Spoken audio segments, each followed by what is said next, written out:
Oh, oh no. Yeah. Yeah. The audio might not be working at the moment, but now it should Oh, be. okay. Now it should be. I was like, Cindy told us we're live. We're live. Cindy told us, so We therefore I were think it's live, okay. but you weren't audible yet because I hadn't changed the audio device Oh, because I have a weird audio Uh, setup. you're so fucking valid on this bitch of an earth. Okay. Definitely live now. Uh-huh, We're uh-huh. so live. We're so live. Okay, so hello everybody and welcome to the Roll Plus Bond charity stream. I'm Emily. I use she, her pronouns, and I'll be running the game Kids on Bikes by Hunters Entertainment for the next 4 hours. Before we get started with the game, I'm going to give you a quick rundown on who we are and what we're doing here. We're a community of tabletop fans celebrating our server's anniversary, and as part of that, we're raising money for Trans Lifeline, an incredible US-based nonprofit organization offering direct emotional and financial support to trans people in crisis. And it's what's really cool about this organization is that it's for the trans community by the trans community. So during this stream or any time from now until I think around Monday, feel free to donate or boost what you can to support trans lives and to support Trans Lifeline. Thank you so much for your time and donations. So yeah, donate to Trans Lifeline. Like, just fucking do it. Or boost it. Fucking do that. Whatever. Okay. All right, onwards to introductions. I'll go first, and then I think we just go in Discord order. So I'm Emily. I use she, her pronouns, and you can find the games that I make on toomanyfeelings5.itch.io. With me today are Cindy. Hi, I'm Cindy. Use she, her pronouns, and don't try to find me on the internet. Wow. Yeah, Words. don't try to don't find Cindy. You Fair. stay away from her. Uh-huh. I don't like being observed, except that it's in the stream somehow, but whatever. Listen, it's And all yet, good. yeah. Uh-huh. All right, Illy. Yeah, hi, I'm Illy. I use she, her pronouns, and I think not finding me on the internet is a good policy. Oh, there we go. Yeah, just don't do it. Vivian. Hello, my name is Vivian. I use she and her pronouns, and please find me on the internet. I am desperate for attention. Give all I the write attention you games. would have given to me to Vivian, please. I write games at genderphage.itch.io, like a little bacteria that eats gender, you know? And I'm on Twitter at ocean1212_W. Sick. Excellent. And Mary. That's me. I'm Marigold, and I use all the pronouns. Don't worry about it. And you can find me on Twitter, if you want, the dying platform. And also on Instagram at BraveRun__. And more importantly, you can find the games that I write at braverun.itch.io. Sick. Okay, so we're going to be playing the game Kids on Bikes. Although for us, honestly, it's going to be more like Kids on Horses, but we'll get to that later. So we're going to be playing Kids on Bikes, a game about kids, small towns, and big mysteries. We've already created the town our story takes place in, along with our player characters. To give you guys just a really quick overview, it is the 1980s in the isolated rural town of Big Flat, Wyoming. And our main cast of characters are going to be involved in a town-wide treasure hunt for the rumored last cache a pair of bandits left behind. Oh, yeah. Get hyped. All right, so let's go in Discord order again. And I feel like introduce our player characters. Y'all don't have to go super in depth with this. It can just be like your character name and pronouns, what their playbook is, and like brief overview of who they are. Like, you're good. So, Cindy, hey, what's up? You're first. Yeah, I'll be playing Natalia Nash. She's wow, words. She's 14 years old and uses she, her, and they, her pronouns. She's rebellious, wealthy, and cool under pressure. Her parents own a fancy ranch that has a lot of horses that have like the nicest horses in town and stuff. And her horse is Wildfire, the best horse in the stable, and a direct descendant of the horse from the Black Stallion, the movie. Uh-huh. Yeah, Uh-huh. don't even listen. The Black Stallion's a big fucking deal. We'll get into that later, but it's a big Mhm. deal that Natalia has Wildfire. Ugh. Right, so I'm playing Sam. I'm playing the Scout playbook. I use she and they pronouns.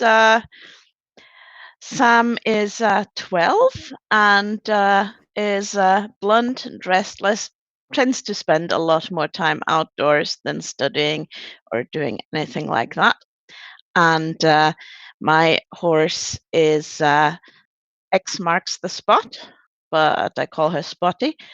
She has this fancy name because she was supposed to be a racehorse, but she flunked out of racehorse school. And so we got her cheap. I think my dad works for Natalia's parents' ranch, and that's also how I got Spotty. She's an Appaloosa for the horse people out there, so she's got cool spots all over. Yeah, I think that's it.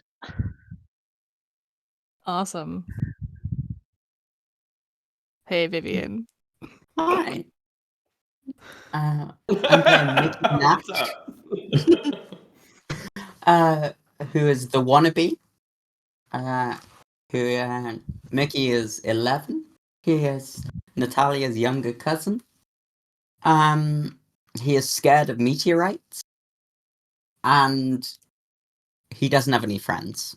And also, despite not having friends, does have a very small, very gentle, very slow pony called Bruce, named after Springsteen.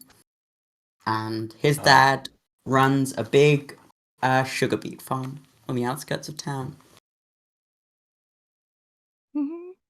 God, I love all of them. Hey, Mary, you have your character too. What's up? What's up? Yeah, What's up? I do have a character. Their name is Safety. And the playbook is the reclusive eccentric.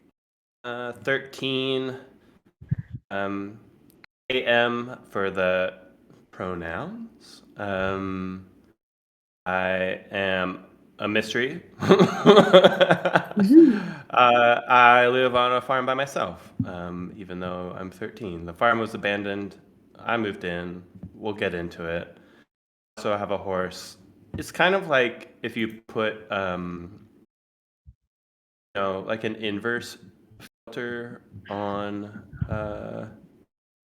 other speckled horse, similar to Spotty, but my horse's name is Dapple, and is more of like a charcoal gray with like white spots. Like if you took an eraser after a horse, maybe a horse rolled around in some coal dust and then got rained on. That's kind of what we're looking at. Love it. A white Good. horse, Good. So anyway, that's me. Sweet. Excellent. A fun thing about the reclusive eccentric is that it's technically an adult playbook, but we're just applying it to this 13-year-old because we can.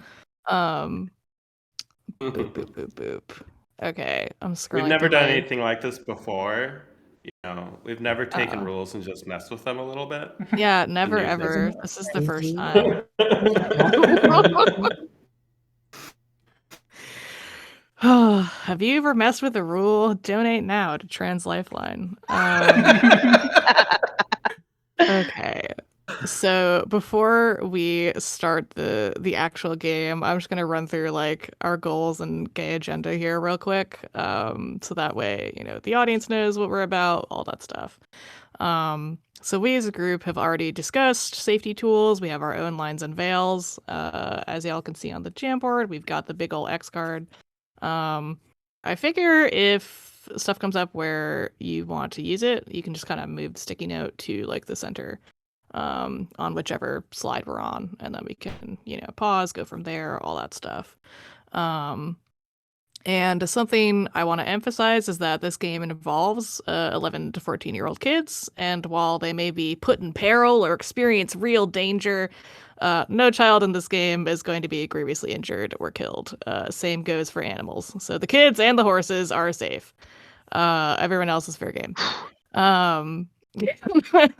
So another thing is that our story takes place in the 1980s in rural Wyoming. A lot of characters we're going to encounter aren't white, straight, cis, or particularly conservative. You might think like this isn't historically accurate, or this is just a fantasy from a modern lens. And it's like you're not totally wrong. But I'm choosing to highlight non-player characters who would otherwise be scenery or just not exist in stories about towns like these. We are choosing to tell a story that focuses on what is historically possible, not historically average. Also, there's going to be weird supernatural stuff and magic, so deal with it. All right, our goals are to respect our safety tools. If anything needs to be addressed, we'll do so ASAP. And our goal is to have fun. Listen, we're here to have a good fucking time on this bitch of an earth. I can't to bring down Reagan. Yeah, don't worry. I'm Yeah. coming to that. I'm coming to that point. Sorry. No, don't even worry. I love the enthusiasm. I can't predict everything that's going to happen in this game, but what I can 100% guarantee to our audience are two things. One, there will be horses. And two, these 11 to 14-year-olds are going to destroy Ronald Reagan's presidency. It is 1981, and he has yet to become president, and he's running for president, and you're just going to fuck that up. So, donate now to Trans Lifeline if, you hate Ronald Reagan. I think that would be a solid plan. All right, so... I think with that, I think we're ready to dive in. Do we want to take a quick break, or are we good to just go? I'm good to go. I'm good to go. Good. All right. Something, Excellent. Sweet. All right, cool. So if this were a movie, we see the screen is totally black, and we hear wind blowing through prairie grasses, and slowly the camera moves down until we see that we're in a pitch black night. There is no moon, small pinpricks of light for stars, and there is a small campfire flickering and crackling in the dark. And we hear a voice say, think they'll find it? And another voice just laughs and says, don't much care. If anyone does, it'll be good. Whatever. That there's just another laugh, and it's just, yeah. All right, pass me the beans, and just course, lovey big, lovey flat. And then there's silence. There's fire crackling. The lights flicker out. And we open on the morning of Halloween, 1981. It is a windy Saturday in Big Flat, Wyoming. We see sagebrush and prairie grasses just blowing in this wind. There's always a wind going on. And we see a hawk, fly through the dry air as the sun starts to rise. The air is pale blue. The sky is pale blue and pink. And I think as we kind of zoom in on this town, Dolly Parton's Jolene starts playing. Oh, hell yeah. And I just realized that I never actually did an overview of the town besides the fact that it's in Wyoming. So I'm gonna do that really quickly. So as part of Kids on Bikes, we have to create a town and stuff. So we're Big Flat, Wyoming. The town was founded in 1866 by Mr. Big and Mr. Flat. They were two notorious bandits and thieves for their time. And they were like, listen, I'm gonna level with you here. They were like 19th century married husbands, and they kind of founded this small community of like outlaws and stuff. So that's how our town got founded. We're known for our local river cheese, and a ranch that produces horses that end up in movies. So, looking at you, Wildfire. We had I forget, was the horse's name the Black Stallion, or was that the movie the horse starred in? That's the movie. That's That's what the I movie. started. Okay, so there was a big movie called The Black Stallion, that a horse from Big Flat starred in, and that was like a huge deal. So that ranch is still here. It's a big deal here. Big Flat is famous for we have dinosaurs. We have dinosaur sculptures made out of car parts, and they're just there around town. There are competitions for constructing them out of cheese at the state fair. We are infamous for cow stealing, and we used to be a hideout area for bandits and cattle thieves. So, we're kind of like the black sheep over here. The economy is pretty stagnant. We've just kind of consistently been like, meh. Like, we're just doing it. We're just doing our shit out here day after day, whatever. Some of our big organizations are the Blue Meadow Ranch, which is a horse ranch, which is known for that's the horse ranch that produced the horse that starred in The Black Stallion.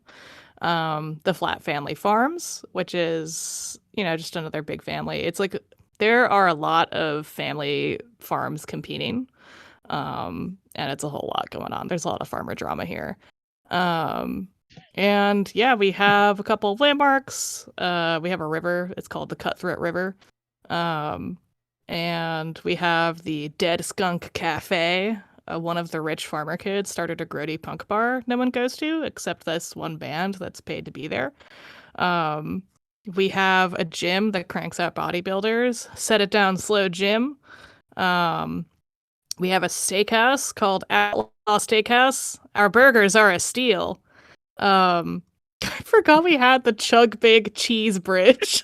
The cheese bridge is essential. That's where we cache the cheese. That's where we get the river cheese. Also, when you said "set it down, Slow Jim," I thought that was someone saying that to a character named Slow Jim, but Well, thank you. Set It Down Slow Jim was founded by Slow Jim. We figured it out. Thanks for solving that. We also have a really big car dinosaur that kind of looks like a cow. Couples come there to kiss. It's called the Kiss Cow. Like these are our vibes. Our high school sports team is the Big Flat Bandits. They're football players, whatever. And we've got some rumors in this town. We have our rumors. Rumor number one: people have found bandit leavings all over the place, and it's rumored that the main hideout is still undiscovered somewhere, and it's full of treasure. This is what the game is gonna be about. Number two: the river cheese isn't actually made here; it's imported. Number three: the Flat family is planning to buy all the dinosaurs and call them after members of the family. Number four, there's a ghost horse that only comes out at midnight under a full moon. And number five, one of the dinosaur sculptures comes to life at night. So we have a lot going on in Big Flat, Wyoming. Yeah, exactly. that's our town motto. Welcome to Big Flat, Wyoming. We have a lot going on. Visit our famous dinosaur sculptures. Visit our famous dinosaur sculptures. Eat our possibly imported river cheese. Look at the ranch that the celebrity horse came from. Check it out. God, yeah. So that's us. Anyway, we open at dawn on Halloween, October 31st, 1981.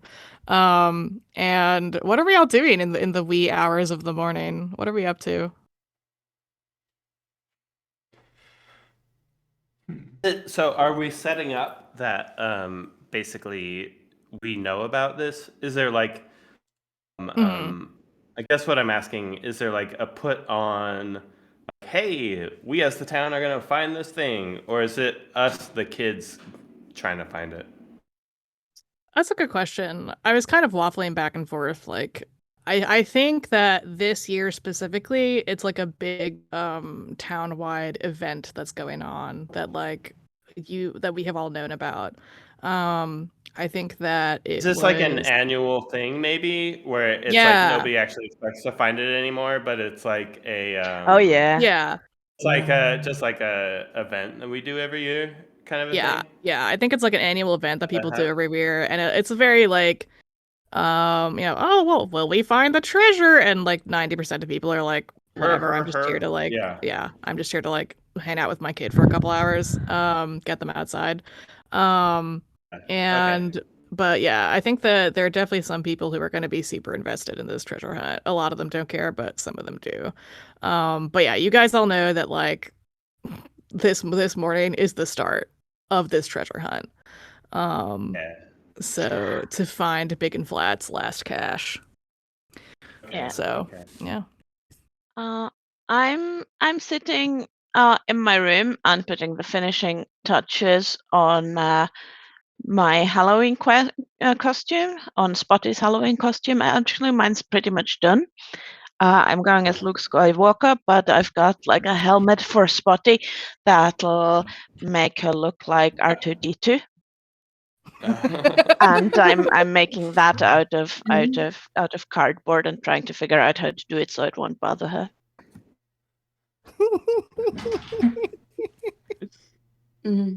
Yeah. Extremely good. Love that so much. God. Is I was just gonna ask real quick, I've gotta remember your horse's names now. This is awesome. Spotty. Spotty, Is yeah. Spotty like is Spotty like your horse, or do you share Spotty with like other people? Well, I think my it's like a family horse probably, but Mhm. I'm the only one who really rides her a lot, I think. Because my father Okay. works with horses at the ranch. Yeah. And it was like, okay, so we can get this flunked out horse for cheap and get it for the kids. But my younger sister is like 4 years old, so she Right. doesn't ride her yet. Yeah, that's So your job. essentially, she's my horse. Okay. Cool. Good to know. You're making her a Halloween costume. This is the cutest thing I've ever heard in my life. Yeah, like I've got like a blanket that'll go around the saddle that's white with this sort of blue pattern that R2D2 has. Yeah. And then the helmet. Oh my god. Incredible. Okay, what is everyone else doing as dawn approaches on Halloween? I have got up early to read about astronomy. I've recently got every book about astronomy out of the library. My dad has bought me a telescope. I am very into this. I'm looking at the sky. I am thinking about meteorites, but I'm like, I'm inside. They can't get me. But yeah, just reading, and then occasionally looking up out the window at the sky. Looking a bit worried, and then going back to the book. What scares you about meteorites specifically? Gonna come out and hit me. Okay. Gonna get hit. Gonna get hit. Yeah, gonna get hit. Gonna get hit. Are these astronomy books like helping you, or are they making it worse? They're making it worse, but I'm enjoying it, so I'm just reading. Okay. And then Yeah, my parents occasionally come in and be like, do you wanna put down the books?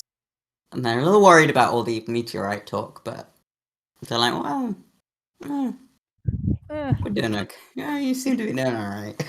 Mickey's doing alright. He's not getting into any trouble. Yeah, I'm a little worried about Mickey. And they're like, nah, no, he's fine. He's probably fine. He's Oh doing boy. great. Wait till Mickey finds out about the Tunguska event.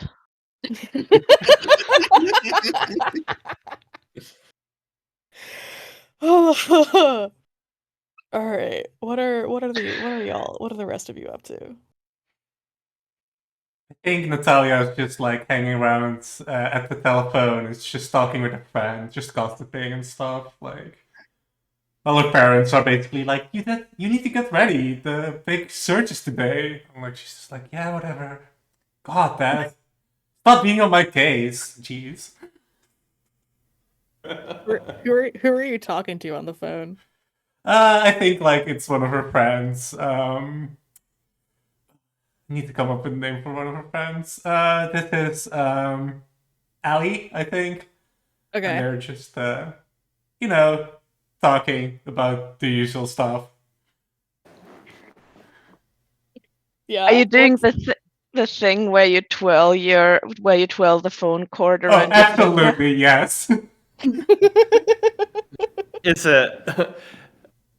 Okay, so now I'm picturing that the way that like your parents were like checking in on you, or like your mom or whatever, was like by picking up the other phone, right, and being like, "Hey, the thing is today," and you're like, "Get off the other line, Yeah. Mom." Also, I think she definitely has two dads, by the way. But yes. Oh, good for Oh, her. okay. Off the line, Dad. Yeah. Yeah. Oh, incredible. I think Allie on the other end is like, "Ugh, your dad is so annoying. Like, I just want to talk. Like, it's no big deal." Yeah, Still on Dad. the line, by the way. Yeah. He's fully still on the line. He's like, "I don't appreciate that kind of talk, Allison." Oh my god, Dad! You're so embarrassing. Yeah. Oh my god. Yeah, great. Cool. Did we go through? Okay, Natalia and Safety, what are you up to on the farm that you live in by yourself? Yeah. So as the sun goes over, so I'm picturing kind of like that gray twilight Yeah, totally. morning, and I'm like packing saddlebags. I'm packing like a rucksack kind of thing. I'm like getting ready. I'm taking this really seriously. The hunt for this treasure. Mm-hmm. I'll be all set. Like Yeah. I have worries. You know, on my stuff I shouldn't have to worry about yet. Uh-huh. But they are present, and I am worrying about them. And and a What's like what treasure could solve that. Uh-huh. Yeah. What's like one of your big worries that you have right now? Oh, that somebody's gonna be like, "Hey, I actually own that farm. Yeah. You can't live here." Totally. That's pretty high up there. Uh-huh. What's like one thing that you're putting in like your backpack as you're like getting ready to go on this treasure hunt? Oh, sure. One thing. Mhm. I It have could be multiple, many but you things. know.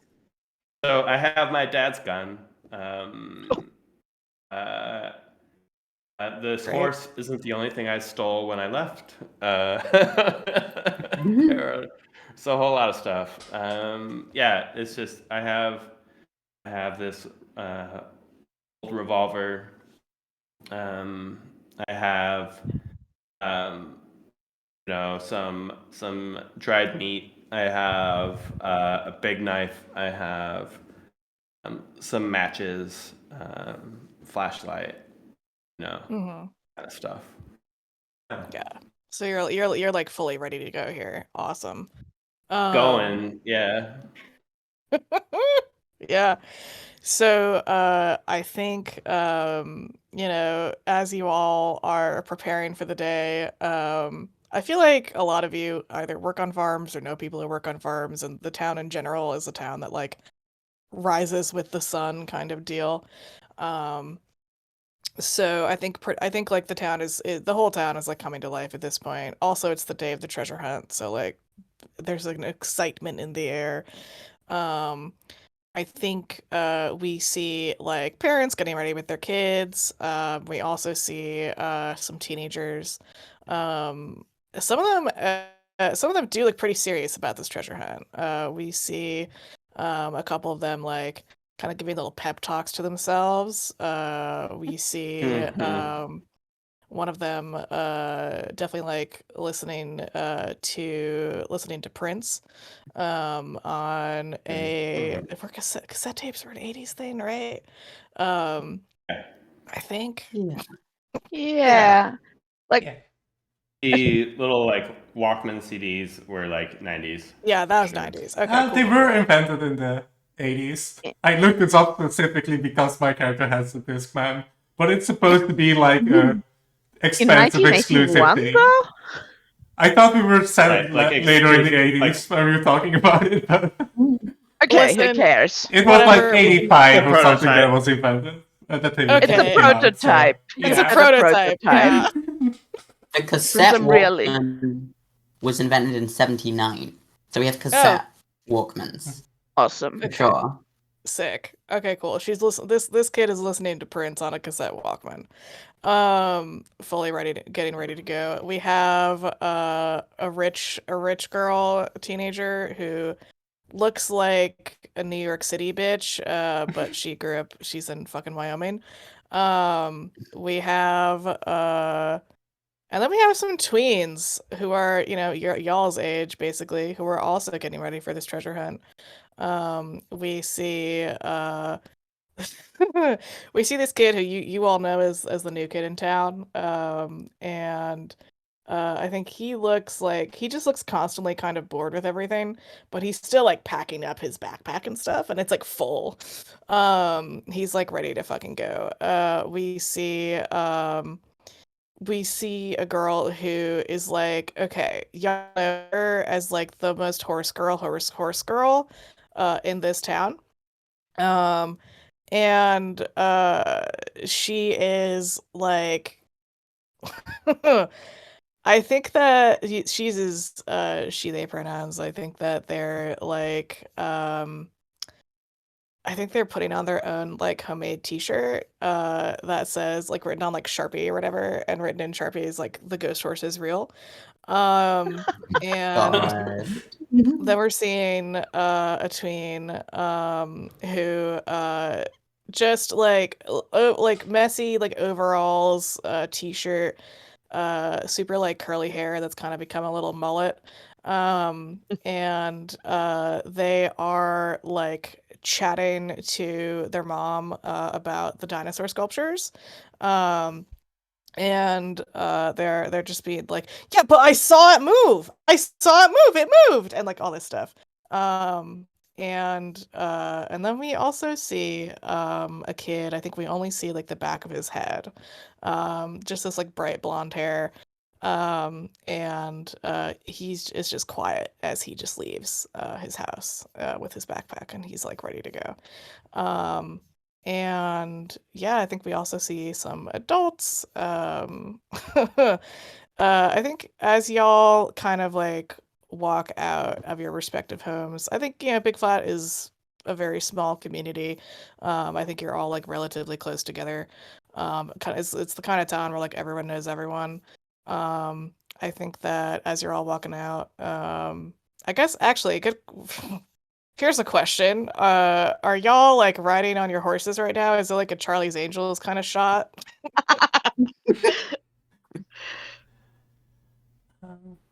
I like that. I think Yeah. it's like it's almost like that. I think it's like I am picturing it, assuming we've like planned to meet up. I think uh, probably I was the most ready, and so the shot probably starts with like me riding down the street, and then like slowly the others like joining me from either side. You know, Mhm. kind of like a shot. like that. Yeah, like that. Yeah, totally.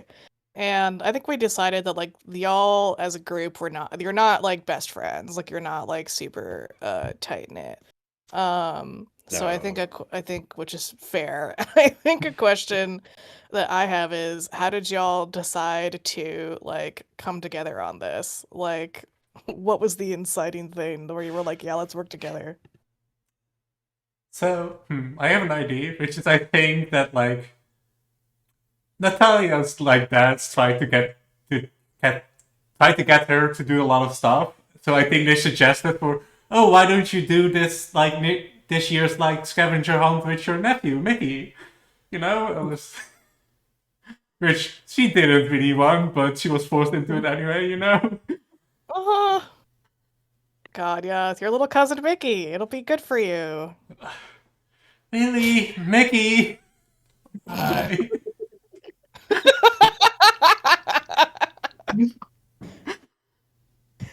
Mickey's parents were just like, well, you know, Natalia's dad's, they're like, you should all go together, and I think it'll be a really good idea, and you can go out, and you can maybe try and make some friends, and then, you can go and do that. And he was like, oh, Natalia's scary, but, okay, alright.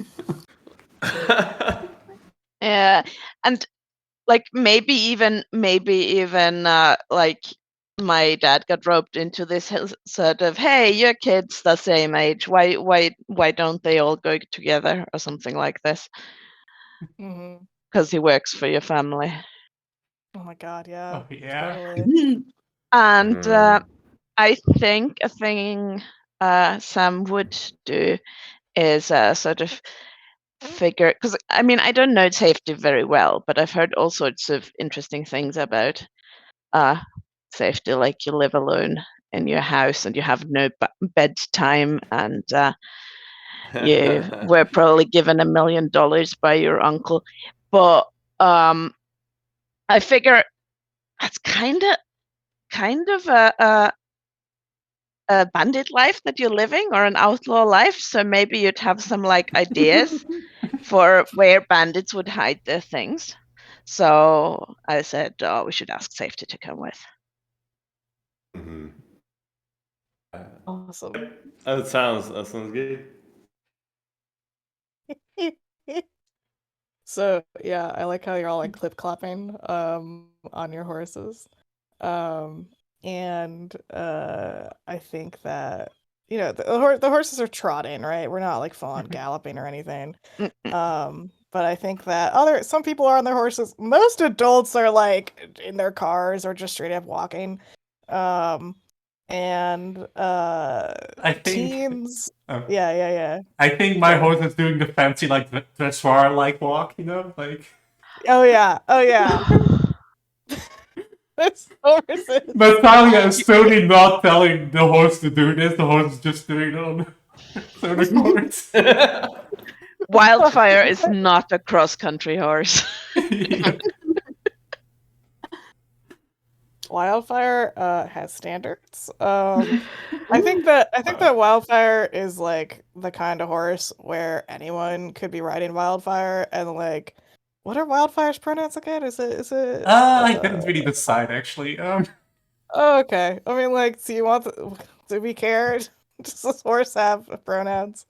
For going Okay. off the basis I based it on, it would be he, him. Okay, cool. Yeah, so he, I think, is the kind of horse where like anyone could ride him, but like he's gonna conduct himself how he wants. You just kind of gotta let him go with the flow. You gotta go with his vibe, or else. So he's very fancy. He's like, I'm going at my own pace here. Deal with it. And I'm sure that's good for Natalia because she doesn't actually have to put in any work for like directing him. She's like, great. Yep. I can just sit here. Yeah. Love this for you. Bruce, you're so slow and so gentle. You are a small little pony, and fucking hell. It's this image of like the really fancy horse being like, I am stepping, and then this slow little gentle pony just coming up behind. And I'm trying to remember all your other horses' names. I did this to myself. Spotty. Spotty, thank you. Got Spotty and Dapple, so it's Thank like you. the two. Is Spotty like trying to race ahead? Like, Yeah, I think Uh-huh. yeah, they're like she's got a lot of energy in the morning, so definitely wanting to sort of, just doing the Yeah. thing where she's tossing her head and trying to get the reins, and I'm like, okay, go on then. And Yeah, she's trying. just She's trying race to get ahead. you. Yeah, exactly. She's like, I want to go, and you're like, not yet. And then what's Dapple's vibes? I think like steady and confident. I think Apple's the most like horse of all these horses. You know how you have Just, like, horses and then you have horses? yeah, Dapple's a horse horse. like a man's man. This is a horse's horse. Yeah. Like a horse.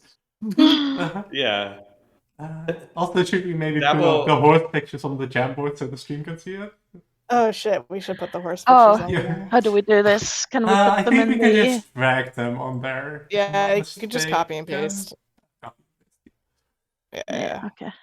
You can put them on the main one. You can put them on another Jamboard slide, whatever the fuck works. I figure for now we can just put shit here. So yeah, that's Wildfire. Somebody wants to throw mine on there. I have limited internet, so. Oh Okay. yeah.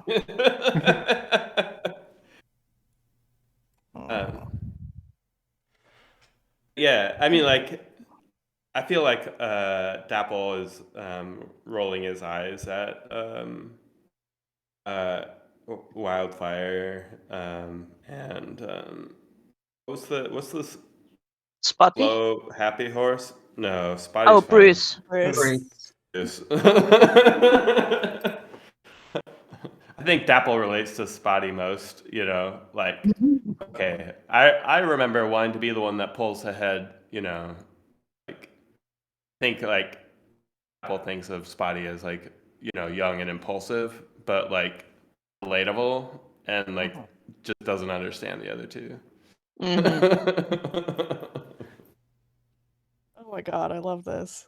Yeah, if someone could just drag Apple on there. Thank you. Okay, so I think the funny thing is that we get like the Charlie's Angels shot briefly of the four of you like clip clopping in unison, and then very quickly Spotty starts to like trot ahead a little faster, and Bruce is just like plotting, just content. Wildfire is doing his fancy little steps, and Apple's just like, I'm just going at my pace. And y'all are just like, okay, I guess we're here in this group. I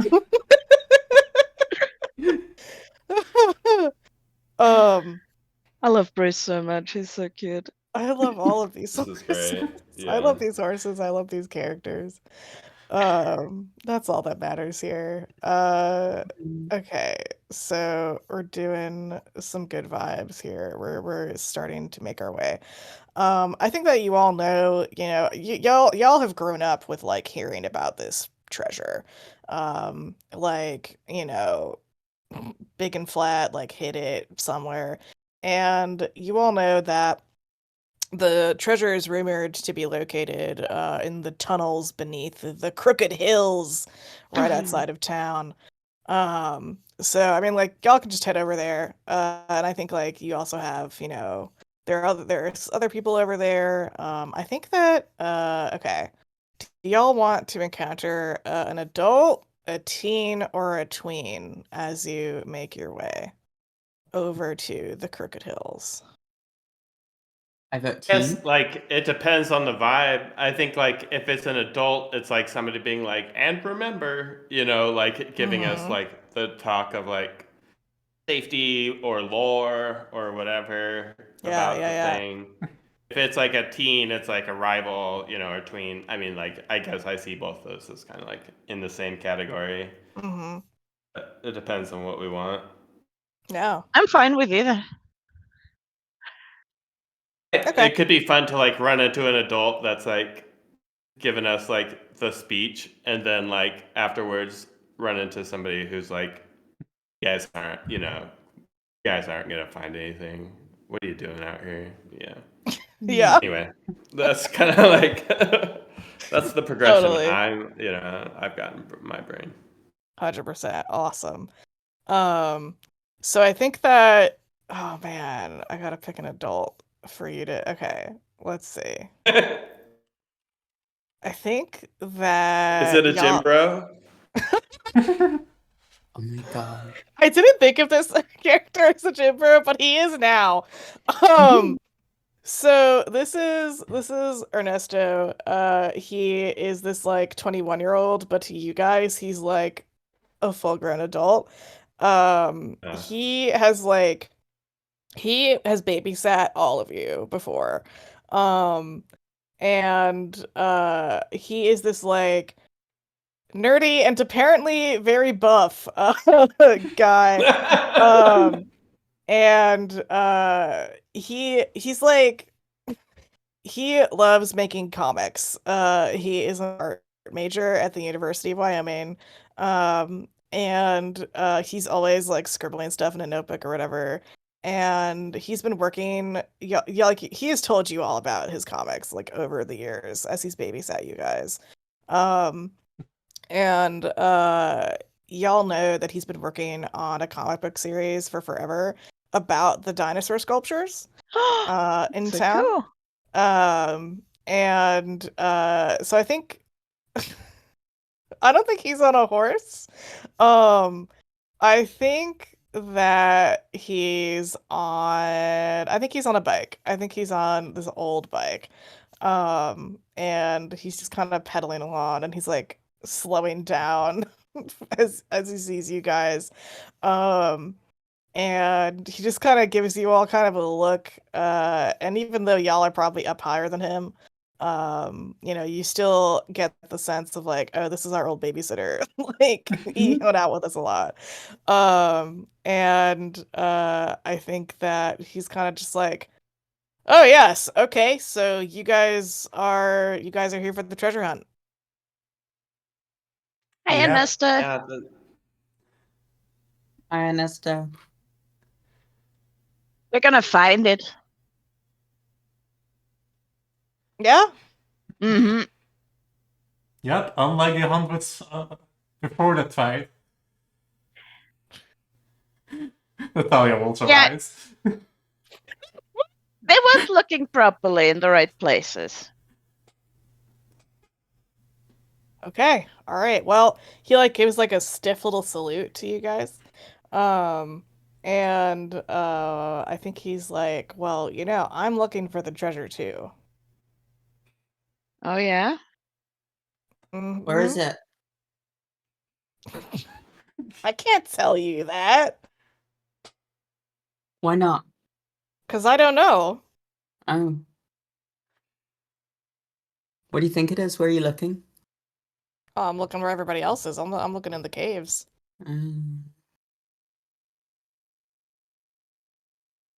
guess you can't do a hit if you're in a cave. It's like you're inside. Yeah, let's go. I think Ernesto is like, oh yeah, make your still meteorites, yeah. Yeah. I'm just sort of looking up at the sky, sort of like staring up, and like, we should go. We should go in the cave soon. It's dark in there though. Ernesto's like, hey, listen, guys. It's cool that you're doing this, but just, be safe. He like pauses, he thinks about what he's going to say. And I think he's like, look, if it gets too scary in there, just leave. Okay? But Oh, is the ghost horse gonna be in there? is there bears in there? He like, oh man, he like laughs a little bit. But I think he also is like, I don't know what's going to be in there, but just be safe. Okay, guys? Like just be safe.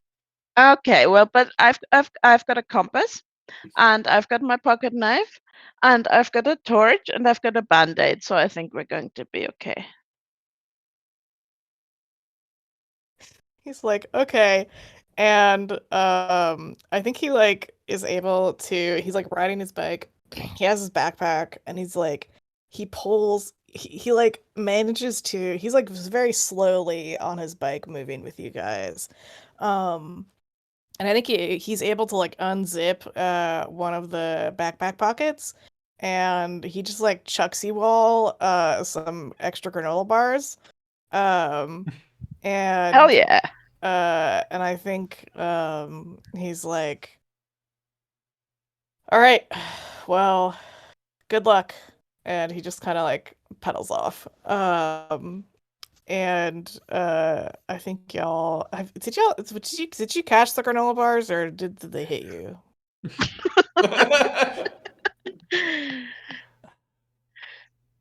I think I Wildfire catches the granola bar for me in his mouth. I think I almost catch it, and then it sort of like I hit it, and then it sort of falls down into my like lap on the saddle, and then I will sort of scramble it out of there. I'm not great at catching, Yeah, fair. just like in real life. Damn, I should have made a character who's really great at catching. Actually, yeah, no, I just snatch it out of the air without even looking. God. It's a fantasy game. I just catch it with my hat. Got, a cowboy hat on. Oh I my just God. cut Yeah. off. I'm I so- don't catch it. It falls on the ground, so I sort of scramble off and grab it. Can stuff it in my backpack. can Bruce stop and then really slowly bend down, pick it up in his mouth, and like lift his head so you can take it? Oh my god. Yes. Yes! Oh, Bruce. And it just really slowly starts plodding along again. And it takes longer than it would have taken just to get off and grab it. But, Absolutely. 100%. Just watch it. Yeah. Bruce is taking his sweet time. Bruce As has all the time always. in the world. He's got all the time in the world. He's the pony. He's out here. He's living his life. Okay. So Natalia does take the granola bar out of Wildfire's mouth, and it's just like, that would kill me if you ate the wrapper. I'm just like,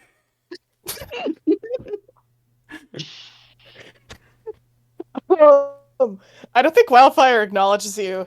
He just continues to saunter forward. I think Wildfire. I'm gonna pitch that he tolerates Natalia, but he doesn't respect her. I feel like this is a mutual she's thing, just- really.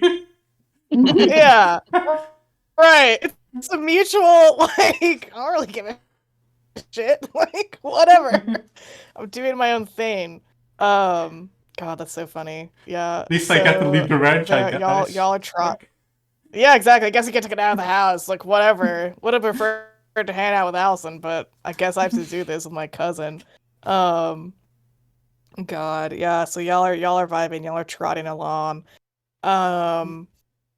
And now I think we are just gonna straight up have hey, Mickey, you know that you have a former best friend? Uh-huh. Yeah. So no. remind me of the deal. Tell the audience what the deal is with this former best friend of yours. So I used to have two best friends. It was me, Mickey, and my two best friends, Ricky and Nikki. We were in elementary school. We were having a good time. Went to middle school. Ricky moved to Philadelphia, wherever that is. And then Nikki has become cool, has become very mean, and is not even calling himself Nikki anymore. Wants to be called Nick.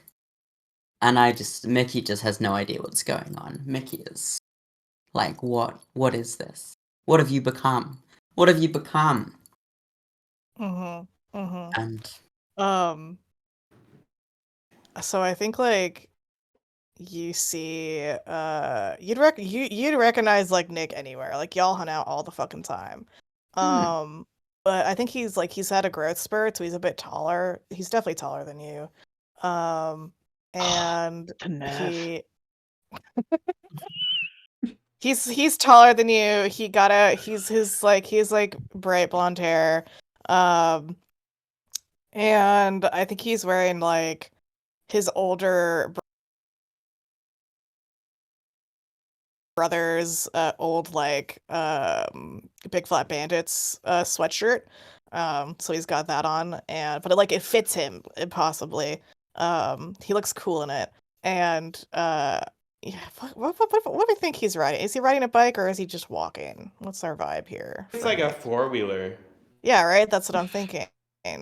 Yeah, so he's just straight up on a 4-wheeler. And he's like it looked like he was starting to try to gun past you guys, but then he like he slows down and like waits for you to catch up. And he just kind of like has this awful like little smirk on his face. And he's just like, "You guys are looking for the treasure?" Yeah, my Yeah. dad sent me. we're gonna get the treasure. Go away. I'm gonna Just get the glaring at treasure. him. Yeah. Yeah, I'm gonna get the treasure, and you guys are gonna eat it. So there. We don't even know what the treasure is. How can we eat it? We'll find it. We know where it is. Anessa told us where it is, so we're gonna get it. There's Yeah, no need that to guy? be mean. Go away. Your babysitter told you where it is? Are you gonna listen to your babysitter? Are you like babies? I think you guys are babies. Shut Only up. you, Nick. Yeah, I think he's just like babies. And I think he's gonna look at Mickey. And I think he's gonna say, I think he's like, why do you still ride that stupid horse? Who is this? Who is he saying that to? Okay. Oh, he's saying that to Mickey. Bruce is my friend. Unlike you. Oh, Nick is just gonna like roll his eyes and be like, I have bad. I think he's gonna be like, at least my only friend isn't a stupid horse. And he's just gonna like wheel off in his little 4-wheeler. yeah, because you don't have any. Mickey starts crying. Mickey just weep. Oh, Mickey, don't mind him. He's stupid. He's a stupid poo-poo head. He's so mean. He used to be cool. I think I Yeah, just well, he's ride up, stupid now. just ride up next to Mickey, and hand over my granola bar. Just like kind of like eye contact, then keep riding. You know, just keep on. I just sob into the granola bar and eat it. And Bruce just sort of trotting along. Walking along, slowly, as usual. Bruce makes little like comforting snuffling sounds. Hey Natalia, do you help your weeping cousin or do you just continue to walk along? I'm debating what Natalia would say though. Like, Yeah, fair. I think it's more like Natalia's just like, oh, don't worry. His sister, I think his sister is a total nerd. I'm like, Natalia's just like, I don't care that you're a baby.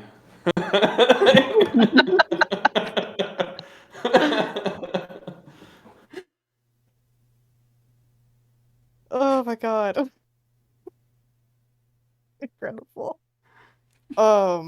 Yeah, so I think I'll continue. And like the Crooked Hills, I think are pretty close to outside of town. You don't have to like go far. Um so I think trotting along.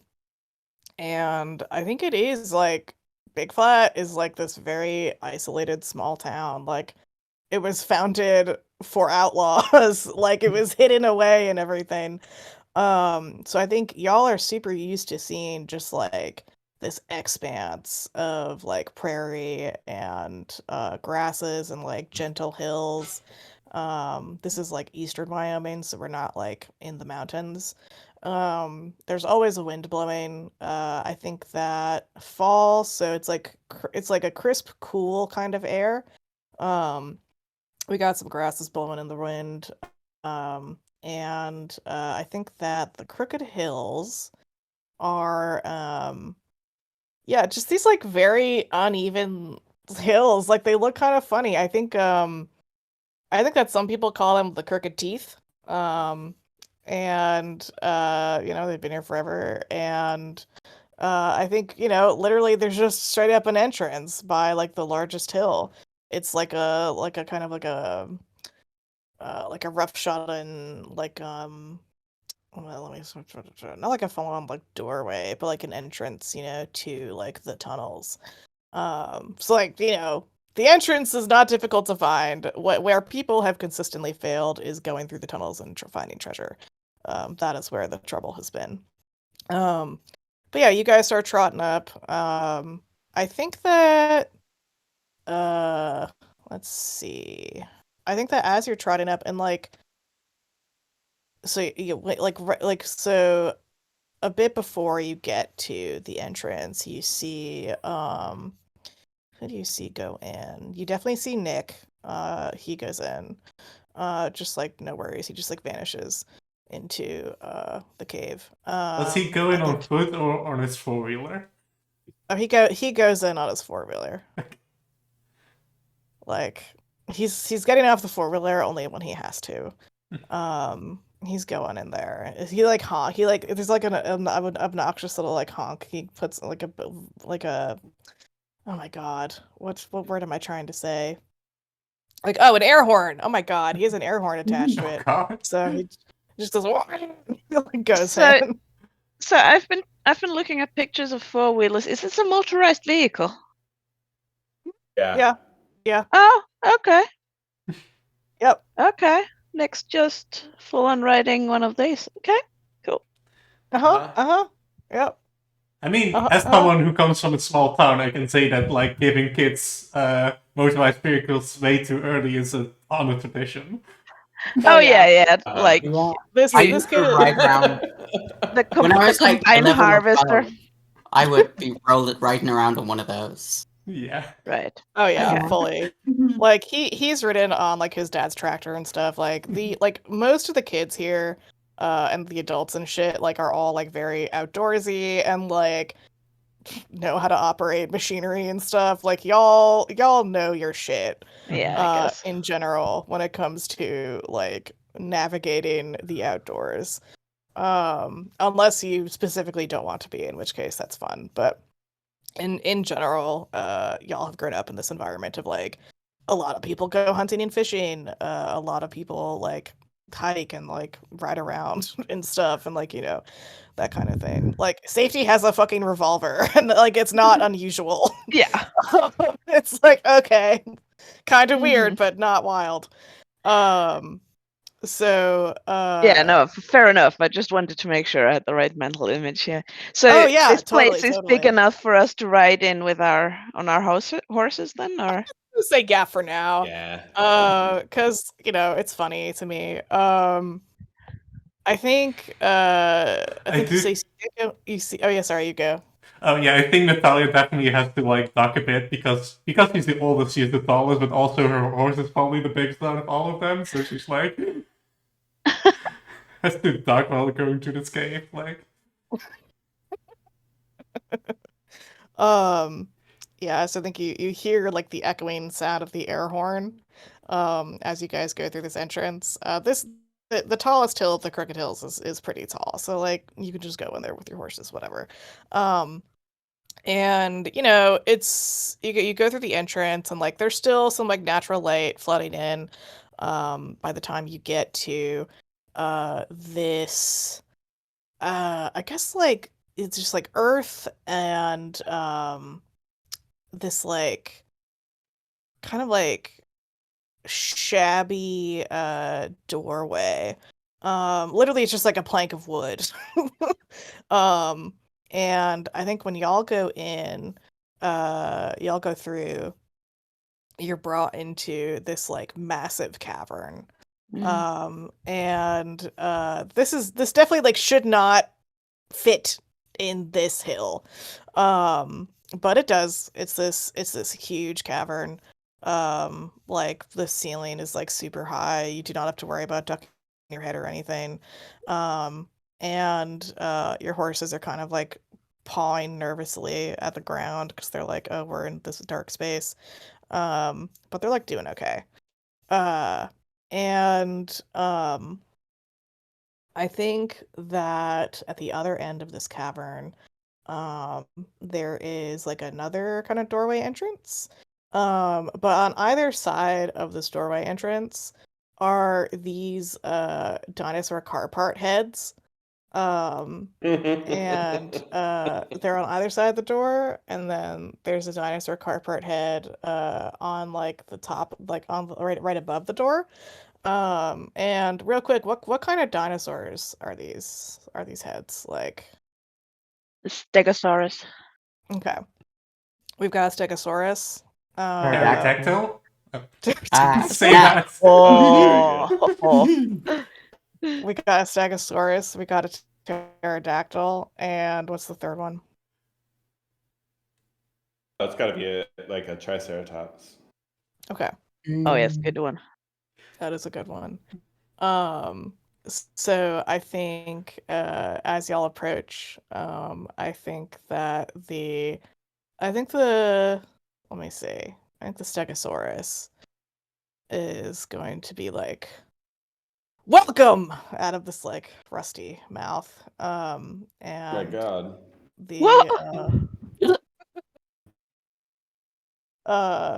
Welcome to the treasure hunt. I only lie. And then the pterodactyl goes, and I only tell the truth.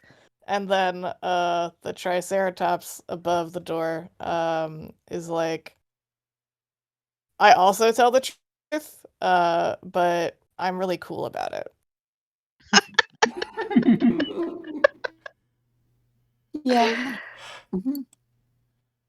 I think Natalia's just like, I told my dad this was for kids. Jesus.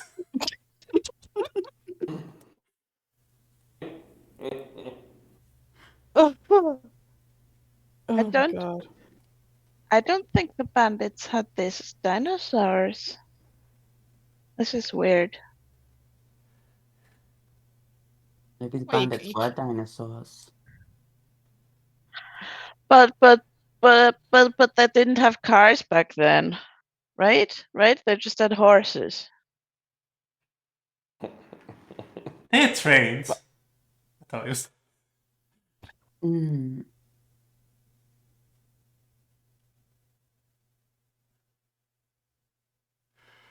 Safety just looks at the Triceratops head and says, "You know where the treasure is?" I think the Triceratops, like, little holes for eyes, right? But you can feel it looking at you. Hmm. and I think like there's this sound as it like bends its head, its car part head, and I think it's looking down at you, and it tells the truth, but it's cool about it. So I think that it's like, Right. I think it. Oh, you know what? I'm gonna. I think the Triceratops is going to be like, I know what the treasure is. I'm not gonna tell you.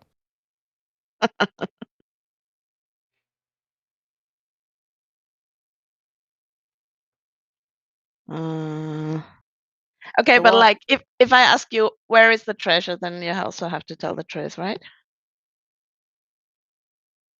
I know where the treasure is. I'm not going to tell you where it is. Okay, I'll ask the. Which one was it that said it only told the truth? The I already forget, to be honest. Let's go I with think the it was Stegosaurus. I think it was the stag. So Yeah. then I say, okay, Stegosaurus, where's the treasure? And I think the Stegosaurus is just like, through the door. Oh, okay. Thanks. The pterodactyl is like, I have no idea where the treasure is. I think just for fun, the safety asks the pterodactyl. So, which one of us is most attractive?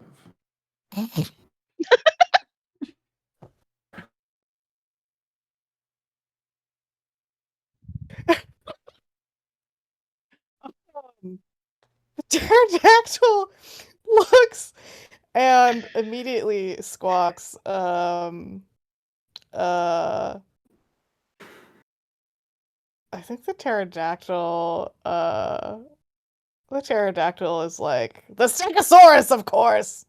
The Stegosaurus is like, hey.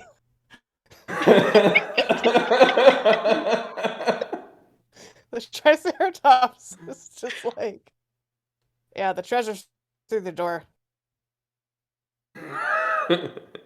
We're supposed to give you a riddle or whatever.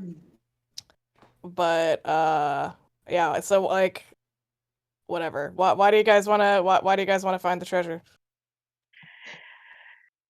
Because it's a treasure. Survival.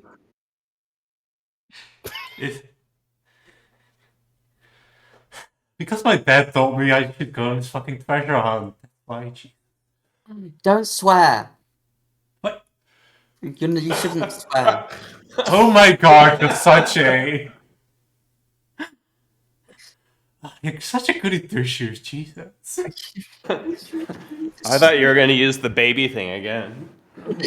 No, my dad's gonna get angry if I make him cry again.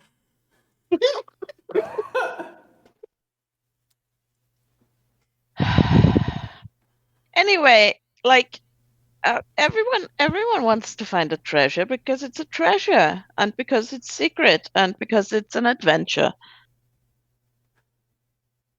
So that's why we want to find it. All three of the dinosaur heads nod. I think the pterodactyl is like, are you telling the truth? Me? Yes, you. Yeah. Of course I am. Does I'm the not a pterodactyl have to pterodactyl. say no, not you?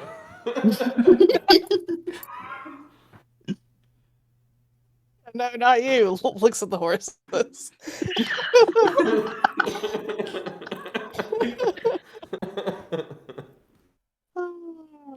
Oh my goodness.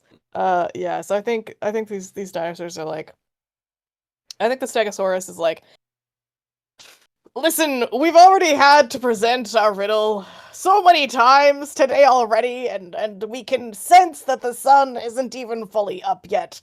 Look, do you want to just go in? Do you want to just risk it and try your best to find the Yeah. treasure? Yes, please. I think the Triceratops is like, yeah, good luck in there. And the door just like creaks open. And I think that do you guys want to bring your horses through these tunnels the whole time, or do you want to like leave them behind now? Maybe we can leave them. Hey, dinosaurs. Can we leave our horses here? Will you take care of them? Or like make sure they're safe? The Stegosaurus says, "Of course." The Triceratops says, "Whatever." And the Pterodactyl says, "Absolutely not." Okay, cool, Are there, thanks. Bruce is are there good. other Bruce is good. horses here already? I don't think so. I think y'all are the only ones who fucking brought their horses through the entrance.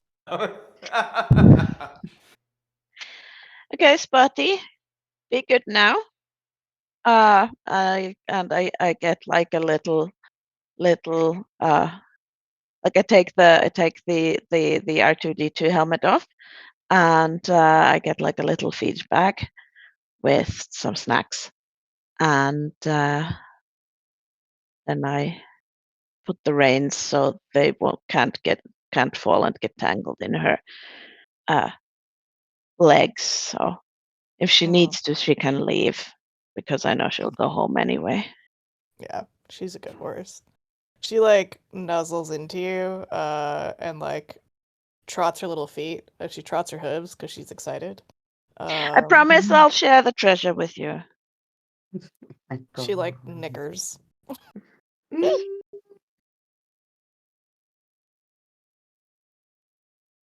Wildfire, listen, Natalia, I'm gonna pitch that as soon as you get off Wildfire, he just straight up turns around and starts walking out. No, Dad says I'm not supposed to to lose you. Come on. I think like grabs by like the what do you call it in English? The like The thing reins. that's lines and just like starts tying him up to like I don't know whatever appropriate places. You know what? Here's the deal. I think this is gonna be our first roll. Pterodactyl. You can tie him on the pterodactyl, sure. But yeah, I think this is gonna be the first roll. I think this is gonna be basically trying to get Wildfire to not just walk away from you. How do you think you're approaching this? Which stat do you think you're using?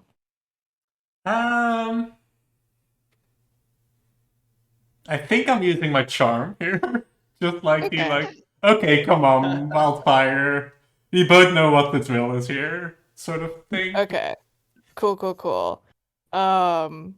So, all right, I'm gonna go through your thing real quick. You got 12. Okay, so you're impressive. You're impressively charming. Despite being, a little snot-nosed 14-year-old. Love this for you. So, okay, you're pretty good at being charming, and I know that I have to set like a difficulty thing. Let's see. Blah blah blah. Anyway, yeah, so I think I know that this is gonna be like medium, I think, because like this horse has never respected you ever. Okay, here we go. You know what? Fuck it. This is gonna be this. I think this is gonna be a 14. A task where success is extraordinary, but decidedly possible for characters who are truly skilled at it. And because I think it's funny, and also this Wildfire is like, not fucking around. Okay. I feel like, let's see, planned actions or stash actions. We have time to think about. Okay, this is a planned action. You're not under threat or anything. Okay, so I'm setting the difficulty. It's 14. And you're gonna roll. Oh, wait, D12. Never mind. That's rude of me. Yeah, I couldn't. I couldn't succeed, I guess. But Oh, never mind. Well, I'll give you a chance to succeed. So we're gonna there's a way go. to like increase your score, whatever. Oh I yeah, think you so. can Yeah. get bonuses, but Yeah, you can get bonuses. Let's see what the fuck this is. Plus 1 charm? Age bonus? That's still a 13. Spend adversity tokens earned from failed checks. Total roll is greater than blah blah blah blah blah. Okay, so alright, so here's what we're gonna do. We're gonna backtrack. I'm just gonna say this is a 10. A task where success is impressive, but completely expected for characters skilled at it. I think that makes sense, right? Like you've ridden Wildfire before. You know, it's it would be impressive for you to like put in the effort to convincing him to stay here as opposed to just bolting off. So yeah, I think this is a 10. And so I think you just roll just a d12 and go from Okay. there. yeah, I'm just something about it. Okay. So I just roll a D10, D12 then. Yeah. Could I get a bonus because I'm cool under pressure? Good I question. don't know how bonuses work, but I could sure get wish one? I sure wish I like internalized these rules. Fuck it, you can get a bonus, sure. I don't know what that means, but you can get it. That's Let's see. Is it just a plus Okay. one? I think it's a +1. Let's say that right now. When we take a break after this roll, I'll like figure it out. Okay. So D12 plus 1. That's a 3. Oh dear. Okay, so you Nice. can mark an adversity token because you failed. Mhm. So you can carry that's a bonus you can carry forward. Good for you. Okay. Wait, was it? So wow. All right. So it's supposed to be a 10, and you got a 3. So I think that means the failure is bad but not a disaster. 'Cause- Okay. Okay, that's fucking hilarious. All right. So what is that? So what you're trying to, so yeah, what does it look like for you to try to convince Wildfire to stay here? I think it's just a like, hey, come on now. We both know what the deal is here. I need to tie you up. You know why? Whatever. Like, I think it's basically the energy of like, I'm doing this not because I want to, but because I have to, and you know this. So why are you even like fighting this? You know? I think Wildfire gives you this piercing look out of these beautiful black horse eyes. And like you see like for the first time you are face to face with an indomitable spirit. And he just like tosses his head, fully like frees himself from you and just like runs off. And you know, the short-term consequences that your horse isn't here and your dad is probably gonna be mad at you. But yeah, bye. Wildfire's peacing out. Um, I'll say right now before we take a quick break, that your horses are gonna be here in this cavern. But like, listen, this cave is gonna get like trippy and weird. So your horses may just show up at some point to just like be chill friends and buddies. And who knows, Wildfire may make an appearance again. But for now, he's pursuing his own. He is the main character in his story. And his arc is to like run in the open fields and like eat some grass. So he's yeah. he's clip clopping away. Natalia's left horseless. And with that, I think the door swings open. I think like all 3 dinosaur heads like get like you just feel from them. They don't say anything, but you all feel them like being kind of embarrassed for you and just like, ugh. Awkward. Just like, oh boy. Like, the door creaks open, but there's a sense of reluctance. Like, okay, I guess we're letting you in because we're lazy, but whatever. Good luck in there. And so the door like slowly creeps open, and I think now would be a good time to go on break. Are we feeling like a 10-minute? Is that good for us? Sounds good. Okay, awesome. All right, so while we take a break, obviously, if you guys want to donate to Trans Lifeline, it's an awesome organization. Feel free to do so. And we'll be back in about 10 minutes. Sweet. See you soon. Bye. See ya.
Hello, hello. We are back with Kids on Bikes by Hunters Entertainment. I've been running this game for the past almost 2 hours. And yeah, we're Roll Plus Bond. We're here for the charity stream. If you're just joining us, please feel free to donate to Trans Lifeline. They're a really amazing US-based nonprofit dedicated to offering direct emotional and financial support to trans people in crisis. What's really amazing about this organization in particular is that it's for the trans community by the trans community. So during this stream or any time from now until Monday, feel free to donate or boost what you can to support trans lives, to support Trans Lifeline. Thank you so much for joining us.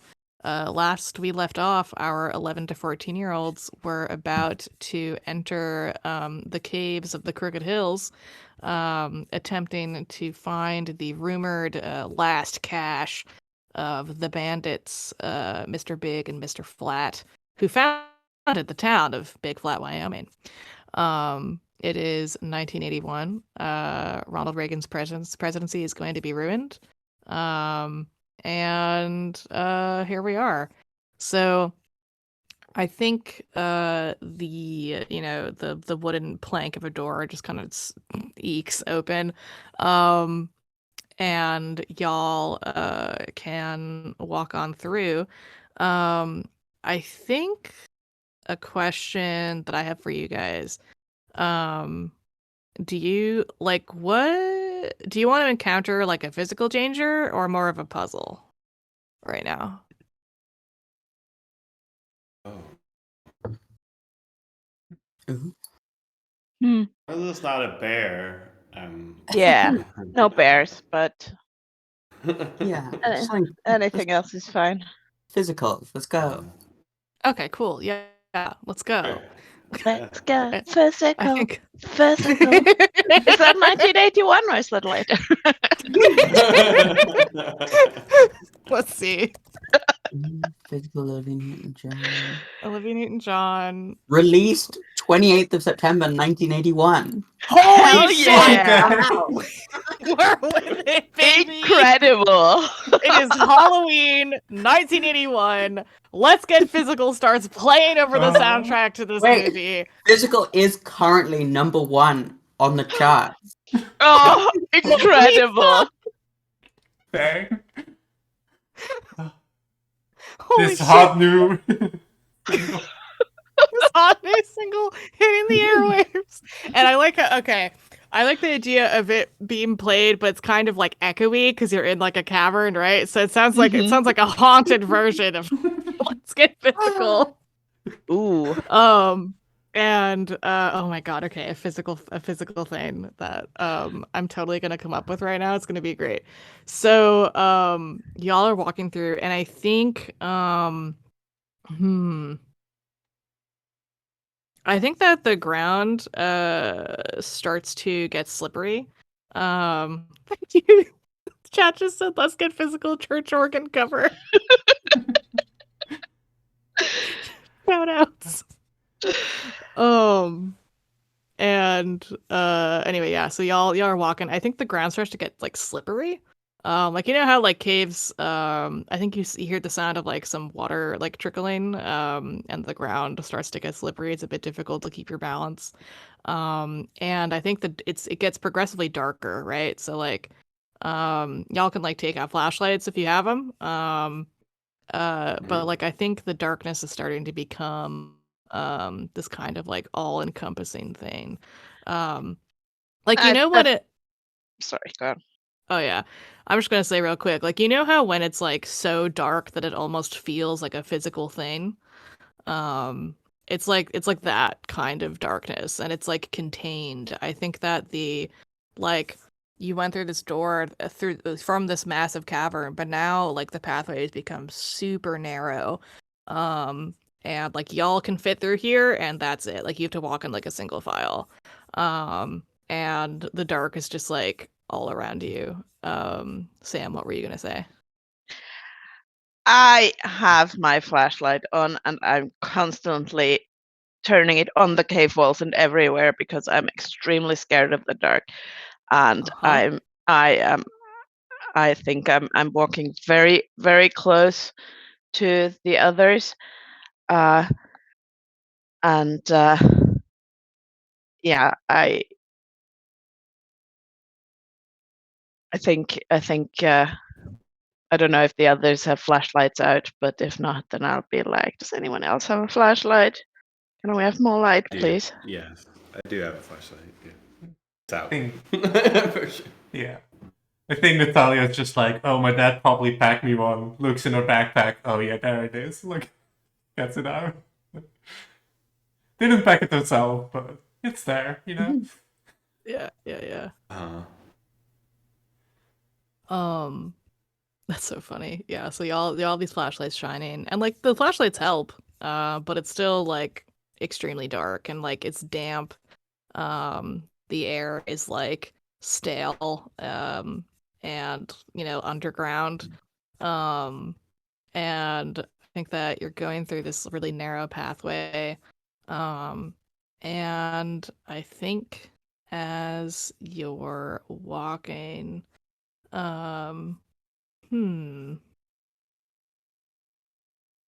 yeah, say I we're think single file. yeah, you're single file, yeah. Okay. Yeah, you're single file as you're walking. I think that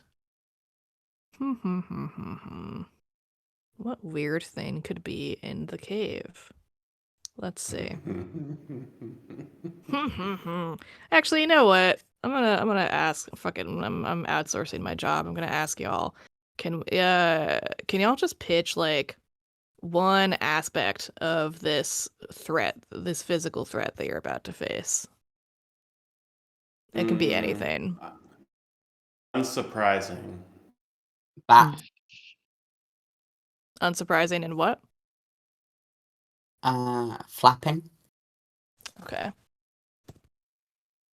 Growling. Large beak. This seems rather surprising to me, but I'm not gonna. Apparently, y'all know this thing that's gonna come at you. Unsurprising, flapping, growling, large beak. Okay, this is what we're working with. So, you're in single Oh file. god, they and I got think- this thing out again. Oh, it's a cave Natalia vulture. says. It's a cave vulture. Yeah, thank you. It's a cave vulture. That's a thing that's here. Yeah. So I think that as you guys are walking through single file, I think you end up in this small little it's a much smaller cavern. But you're at least like have some room. Again, it's extremely dark. And your flashlights are shining all around, right? And I think you see on the walls of this cavern a bunch of really confusing like arrows, like painted in a bunch of different colors, like go this way, no, go that way, like that kind of thing. And your flashlights are shining. You're trying to like you see like a bunch of different little like pathways to go through if you want. But all the arrows are pointing at each other and all this stuff. Like you don't know which way to go right now.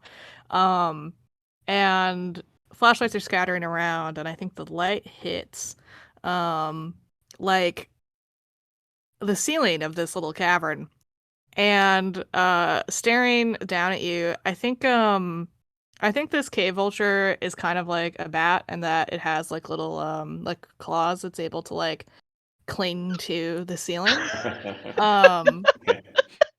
And listen, it's called a cave vulture. Oh yeah, no, it definitely sleeps on the cave. It's vulture like, but has it been like formally classified? I don't think so. Vulture-esque. Yeah, vulture-esque. It's kind of like a bat. It's kind of like a bat, kind of like a vulture. This is the biggest. Actually, you know what? I think there's just one cave vulture in this area. Like, I think that y'all have encountered this one specifically before because it's just the one. It's Edna. What was that? Edna. Oh yeah, Edna? sure. Edna the cave vulture. It's I Edna don't the know. Cave Vulture. Also, So- I think Cave Mhm. Vulture definitely isn't the official name, but like we wouldn't call it the people in the big city call it, you know? Oh yeah, Yeah. 100%. These are cave We're not. vultures. Yeah, excuse you. These are cave vultures, not whatever the fuck the big city people call it. Like, Yeah. excuse you. We know what the fuck we're talking about here. This thing is fucking massive. It is like, I would say like twice the size of an average adult. It is like it is like clinging to the ceiling, like spread out.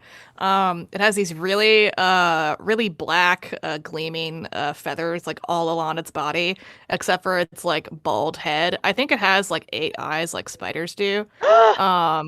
And this like this massive beak. Cindy, do you want to describe this beak to us? Oh, wow, what would the beak be like? I think it's like this like large beak. It's kind of like has like a scaly like texture like over it. Yes. And I think like just like when it opens up, it's like you know, you try to shine in there, but it's just dark what you see. Like It's just black. yeah. Okay, Mickey, you named this thing Edna. When did that happen? How did that happen?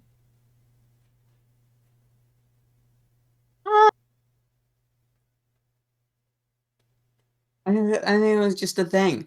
It was probably just a joke that someone made, and it was like, you know.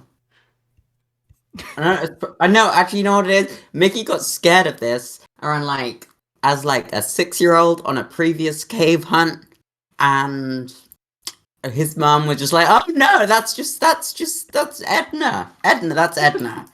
And he is convinced that this is it because why would your parents ever say something that isn't true? Like, Yeah. they know everything. Like, come on. Right. Yeah. Like, okay, if they tell me it, then that means it's true, and that means that this cave vulture is Edna, and it's fine. Yeah. My Cool, mom's yeah. friend, Edna. Uh-huh. Yeah, mom's mom's friend. God bless this parent, like just on the fly, like, yep, that's it.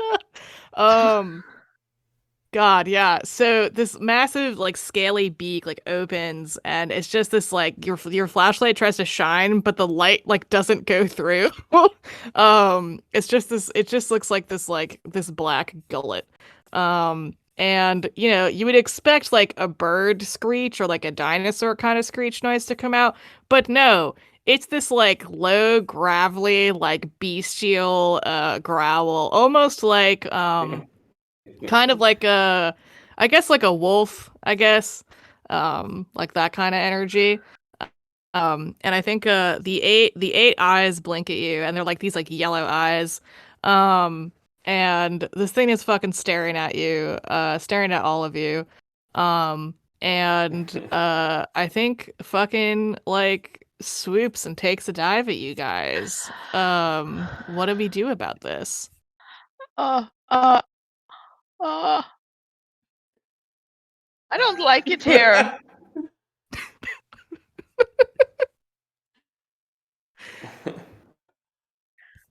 You, I- Think just run. Yeah, run further into the cave. Yeah. As Yeah, fast let's as go they into one of the possibly can. one of the smaller tunnels so it can't follow us. Okay. So yeah, we all decide to scramble towards a smaller tunnel, the narrower tunnel. Cool. That makes sense. This thing is growling at y'all. Sorry, Edna is growling at you guys. And okay, this is definitely gonna be flight, which you most of you are extremely good at. With the notable exception of me. Uh-huh. But the best part is that none of you are good at fights. So you're really good at running away. It's awesome. Okay. I'm gonna say this is a snap decision because you're under pressure and danger. Which basically like there's some mechanical benefits that you can't do, but it doesn't super apply right now because like this is the second roll. But okay, I guess this is a group action, whatever. But I'm just gonna have one of you roll it. To who wants to roll this? Roll this. Okay, safety. We're gonna roll this. Okay. Let's see. You have a 20 in play, right? Yeah. Cool. So, all right. I think we're gonna again go for. I think we're gonna go for a 10 on this one again. It's a task where success is impressive, but completely expected for characters skilled at it. Because you're a bunch of 11 to 14-year-olds fleeing from a massive. Oh, look at that, a 14. Okay, cool. So you succeed with flying colors. Let me see. What that means. Oh, hey, cool. The character succeeds, but not impressively.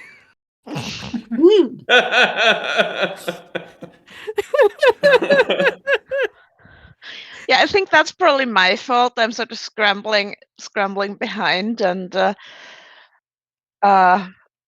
flailing with my flashlight everywhere. That's the non-impressive part of this.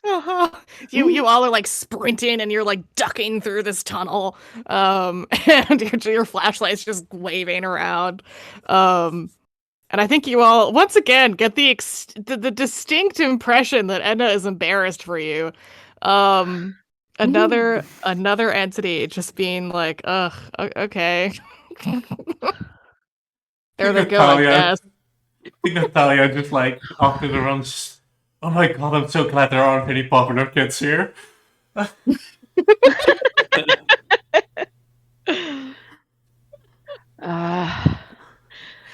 The monsters here are really judgy.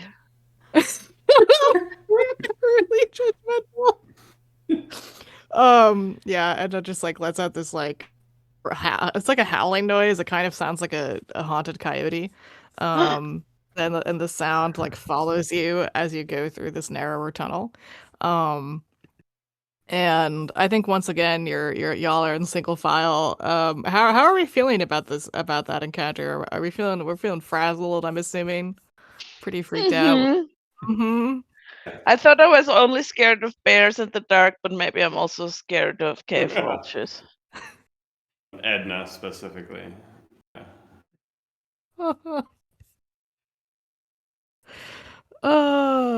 Yeah. So as we're walking, yeah, I think actually this is gonna get narrow and small enough where y'all have to crawl. I think we're gonna do some crawling through this part of the tunnels. We're crawling, a flashlight is in front, trying to shine light. And it's just this really dark, dank, kind of stale environment that you're in. The stones and the earth are still kind of like slick. And it's difficult to feel stable as you crawl along. And I think that you're crawling, and I think eventually you see kind of like crouched against one of the walls and shining a flashlight and like looking at something on the walls is Mark Midnight, who is the youth services librarian at the local public library. And so Mickey, you know Mark really well. Mark, for the record, for any library nerds out there, Mark's name is spelled M-A-R-C. And Mark is like in their 50s, uses they them pronouns. Black and Eastern Shoshone, like a big afro, like those classic librarian glasses. And is wearing kind of like their typical librarian outfit, which is just kind of like a collar shirt and sweater, but then over that is this like cool jacket that they have on. And and Mark is squinting at like these at the cave at a section of the cave wall. I think startles when they hear you guys like coming over, and they look your way. And I think like with the way that the flashlight is hitting their face, I think this is the first time that you all see like they have like some cool eyebrow scars on them, and it's like, what's the deal with that? But they look at you all, and they're like, "Oh, hello there." Hey, We were finding this treasure. Hello. Oh, you're here for the treasure too? Okay, that makes sense.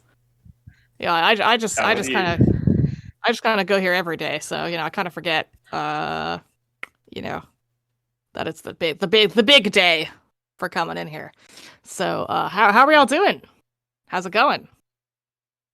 Ah, great.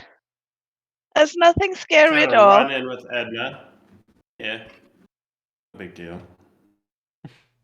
I think Mark laughs and it's just like, "Oh yeah, Edna," like taps their eyebrow scar. "I know her."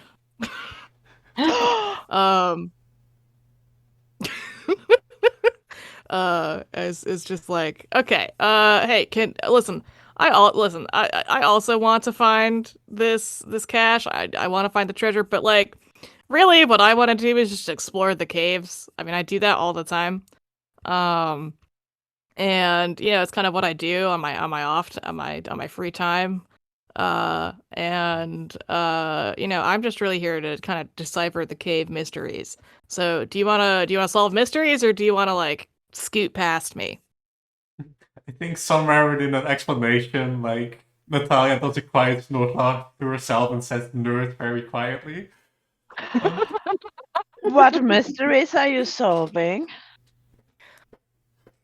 He like Mark like taps their chin, and it's like staring with the flashlight at the cave, and it's just like, just come over here, just like take a look at this. Yeah, I go over and I scramble sort on of over.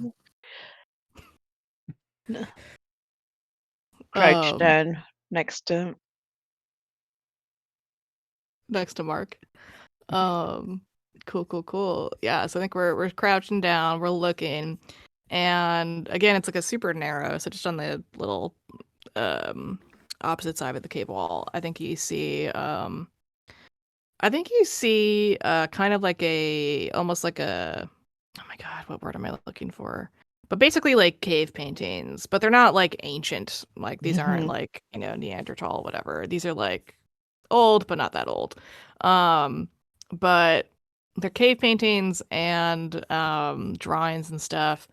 And it's like it's confusing to look at, I think, because it's old and the light's dim and everything. But you see kind of like outlined in this paint is like these like kind of outlines of people.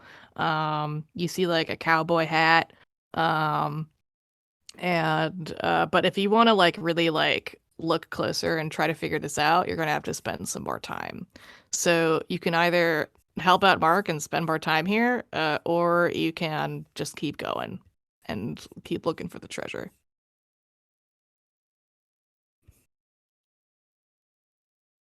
Hmm. Is this a clue? Is this what clues look like? I think it might be a clue.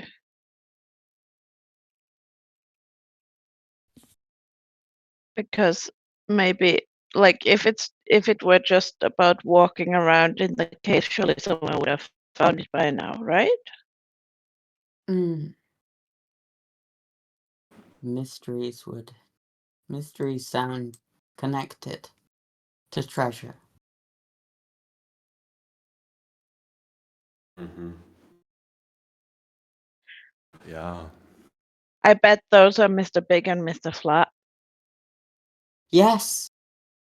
Yeah. Maybe it's like a map. Maybe it's like a treasure map where you can like maybe it shows where they hid the treasure. Yes. What does it say? What does it say? Uh,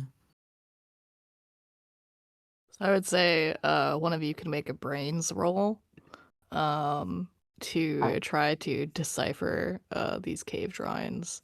Nice. I would say brains. I've Yeah. got a D20 in brains as Ooh. well, so Oh, look at that. Oh, mine's 12. You go for it. Okay, great, awesome. okay. Okay, cool. Let's see. Time to set a difficulty. Okay, let's go with this I think this will be easy. It's gonna be an 8. A task where success is certain for characters who are very skilled at it, but not for those who aren't. So like I guess describe to me how Sam has like in what ways does Sam have 20 brains? Like what does that look like for her? I think she has spent a lot of time outdoors and like is good at reading sort of signs in nature and tracking and stuff like that. And her aunt has taught her things about how to find your way around. And yeah, I don't know how much that might apply to a cave, but I think it's mainly about being observant and being able to put things together. That's the sort of brains that she has. Yeah, that makes total sense. Yeah, so in that case, I think setting it at an 8 makes sense. None of this is like incomprehensible, like and you're used to like reading signs and looking for them, I think. Like in nature and just in general. So I think that an 8 makes sense here. Also, I think I read a lot of adventure books, so Oh, there we go. Look at that. You're clued in. yeah. Right, now what's the command for to roll? It's just an exclamation point instead of that slash. Oh yes. And then roll 1d20. There we go. Oh Holy dear. shit! Oh, that was a 4. Take an adversity token. Yeah, so clearly my skills in the forest are not transferable to caves. You're also pretty freaked out by being in the dark. Yeah. This wasn't a prepared roll either, was it? No. Then I could have just taken the 10, right? Oh, good point. Yeah, do you think that actually I could say this is planned. You can fucking take the 10 unless you want to fail. I don't know. I feel like this is more interesting if we solve this. Okay. Yeah. Like otherwise, I'm not adverse to failing in general, but this one, I don't know how interesting is it to fail this one. Right. No, that makes sense. So yeah, in that case, thank you for reminding me about the mechanics of this game. Yeah, I think this is planned. You have time to do this. Like, you're not under immediate threat. So you can just take the 10, automatically succeed.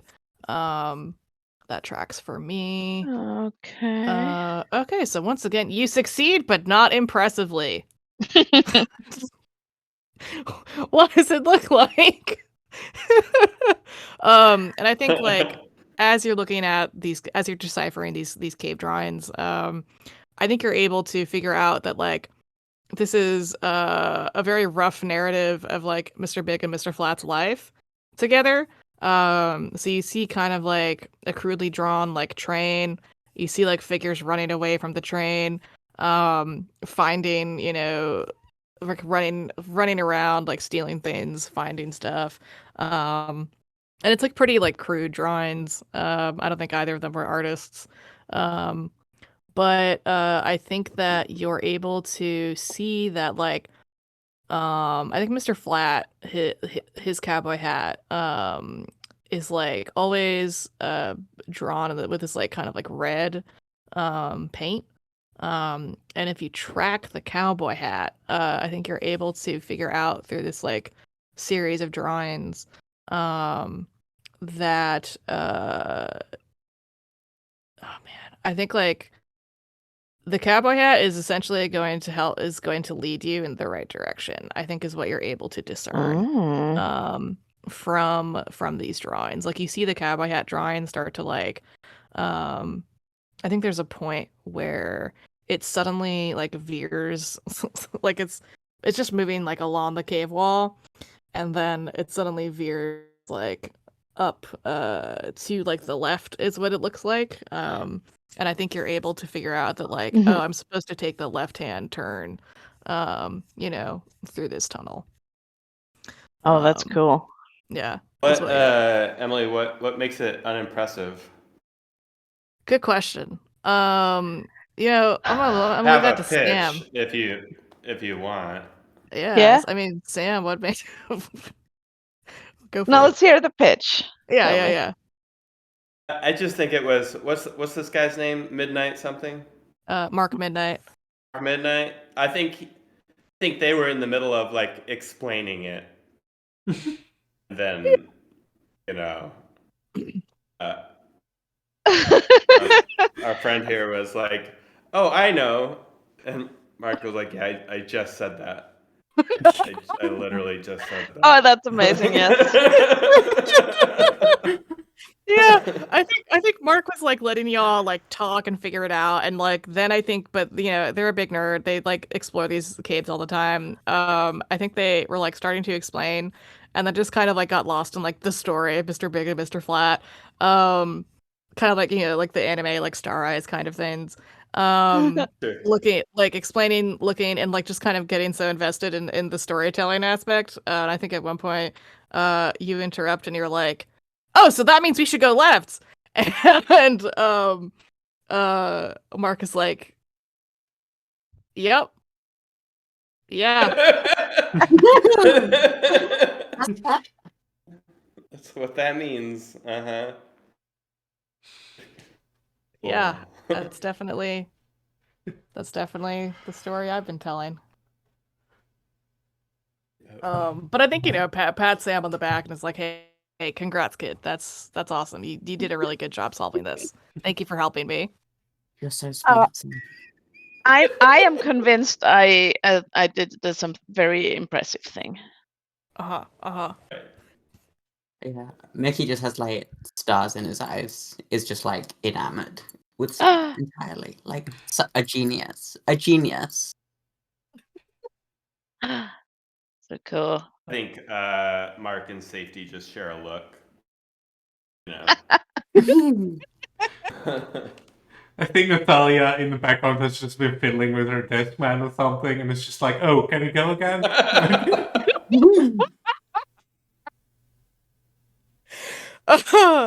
Extremely funny. I think when Mark looks at Safety, they give a little wink. And I think in true librarian fashion, before y'all like head on, they're gonna be like, "You guys read any good books lately?" Yes.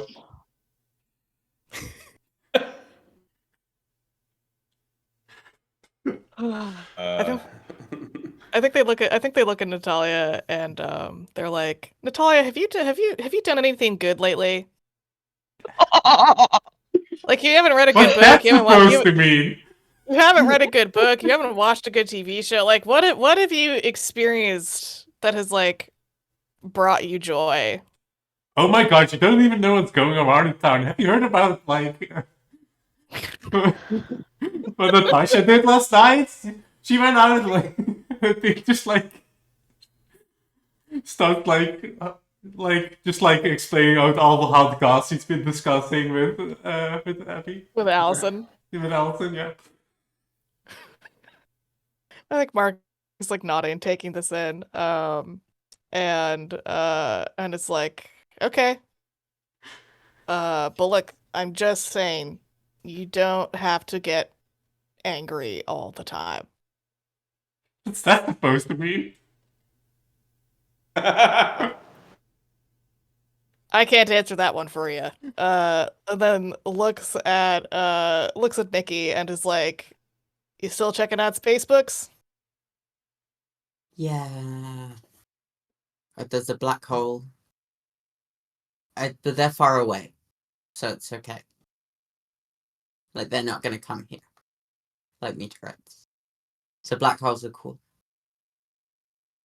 Yeah, I think black holes are pretty neat. Looks at Sam and is like, I don't see you around super often, but how listen, you helped me solve this riddle, so thank you. Oh wait, looks at you and is like, no, you read adventure stuff. That's how you helped me solve this case. That's right. Because you're such a big adventurer. Yes, and also you can learn things from books. Only better from those books than from the boring ones that we have at school. But anyway, yes. I'm a big adventurer. While you're talking about how you can learn things from books, Mark just like casts a glance at Natalia. And then just looks over at Safety and holds out their hand and is like, I don't think I've met you before.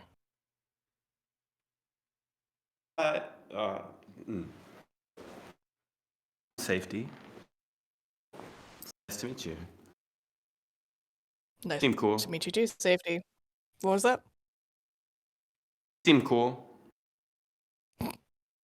Mark like gives a little smile and also a wink.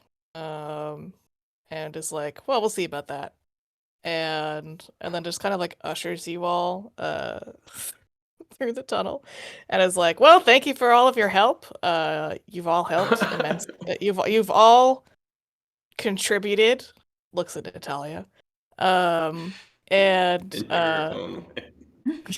Natalia just like stares back at him, like glares back at him, like, what's your problem? I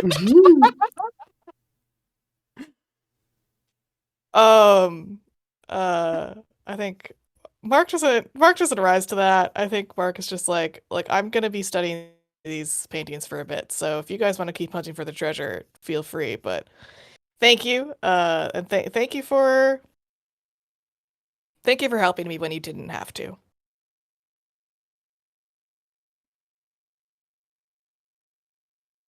And I think y'all can shuffle along. So I think we go from crawling to it's gonna get really boring if I just keep describing like you enter another cavern. But so what do we think like we should enter now? Maybe like I don't know, like a cliff? That could be fun. Ooh. Like there's an underground river, Yeah, I think like an a underground river. deep ravine underground river situation. Yeah, I think that could be cool. Yeah, so I think it's an underground river and it's like this deep ravine.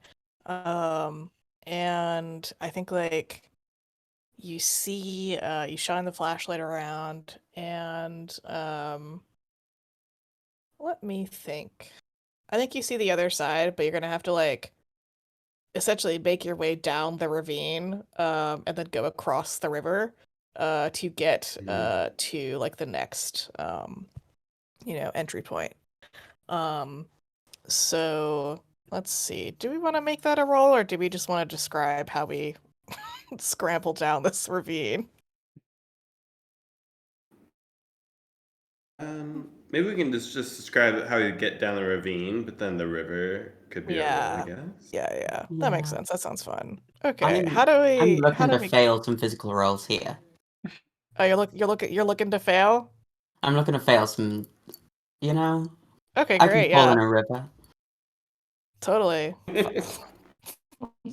Let's go. Listen, I will. You don't have to roll. I can just give you a failure if you want. Take an adversity token.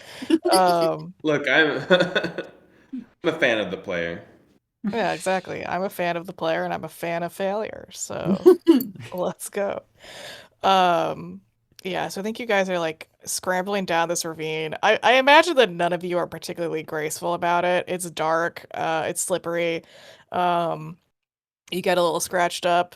But you make it down. Y'all are fucking outdoorsy kids. Like, whatever. You go hiking and shit.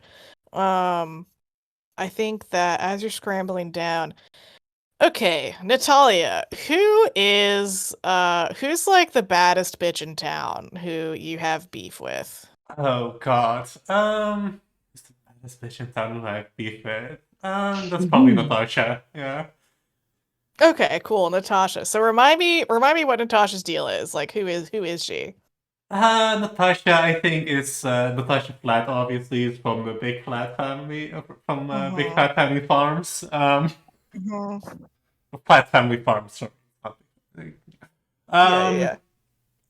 I think they have beef because like I think the beef like started because they were angry that the names were too similar, you know? I think it started when they were 4 or something, like in kindergarten. I think they've always had some sort of beef about that. Yeah. Yeah, I mean, if you would ask it now, it's probably like some very specific thing they would say, but it's more like we've just always had a beef and like we don't actually know anymore why we have one, you know? Mm-hmm. Oh my god, that's extremely funny. So Natasha Flat looks at you. Okay. So you all scramble down this ravine, and Cindy, what's Natasha doing right now? What would Natasha be doing in her big ravine? God. What's What a Natasha crap. Flat doing in a big ravine? Mhm. I think Anyone, like if anyone's listening and you're like, I'm a fan of big ravines, I feel like you can also be a fan of Trans Lifeline. Feel free to hit that donate or boost button and just help us out over here. big ravine is the Anyway, gender. yeah, big. Yeah, Natasha. Listen, she uses she/her pronouns, but like her gender is a big ravine. So support. You don't have to support Natasha, but support big ravines. Donate to Trans Lifeline. Yeah. Anyway, yeah. What is Natasha doing right now? I think if she would see us, she would stare judgmentally at us, and then be like, "Oh, you only just got here." Yeah. Yeah, I think she doesn't even look at the rest of you. She just looks at Natalia, and is like, "This is the crew you're running with." My dad sent me here. Not that I would Oh, ever so choose this. you just do what Daddy tells you. Like you don't. She like raises an eyebrow and she's like, "I'm here because I want to be." Oh Natalia. yeah. You want to be in the big ravine? We all want to be in the big ravine. She like Shut up, Nikki.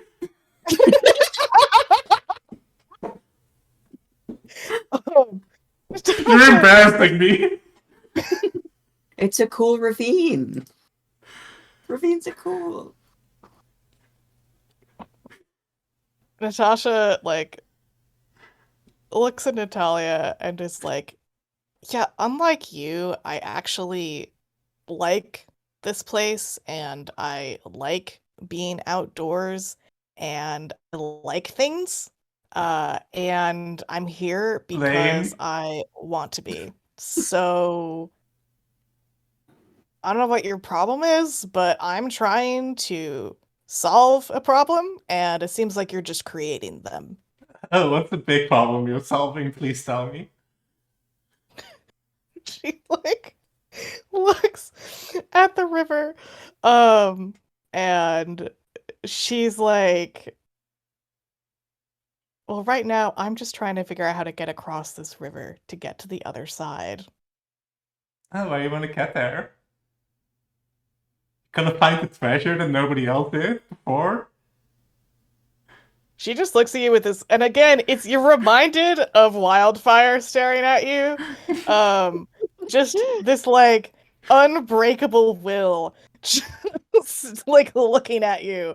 And she is like, yes. Oh yeah, sure. She's like, I'm going to find it. That's just a fact. Love to see it, Natasha. I'm sure you do great. Daddy would be so proud of you. Smile at I her. think yeah. I think Natasha gives an equally large smile. Her like perfectly white teeth are like gleaming in this cave. And she's just like I think she's like, yeah, my dad is proud of me. I'm not doing this to prove anything to him. I'm doing this because I want to. Why are you here? Because you have to? That's so stupid. I didn't decide that I had to, Jesus. Yeah, well, you Don't probably complain to didn't. my stupid dad. Ugh. You probably didn't decipher any treasure maps, did you? So leave us alone. I think she finally looks at like the rest of the group. She looks at Sam. And she's like, you're adorable. Who are you? Sam? Sam's really cool.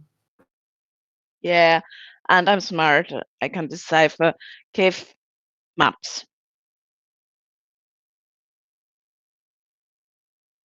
Oh my god, that's so cute.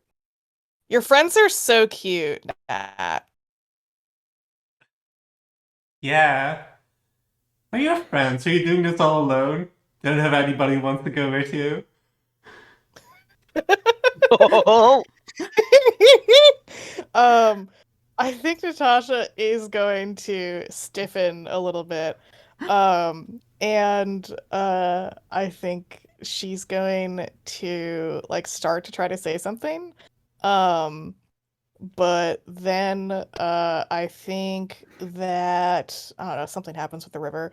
I think it starts to like the water suddenly starts to start like the river starts to flow a lot faster.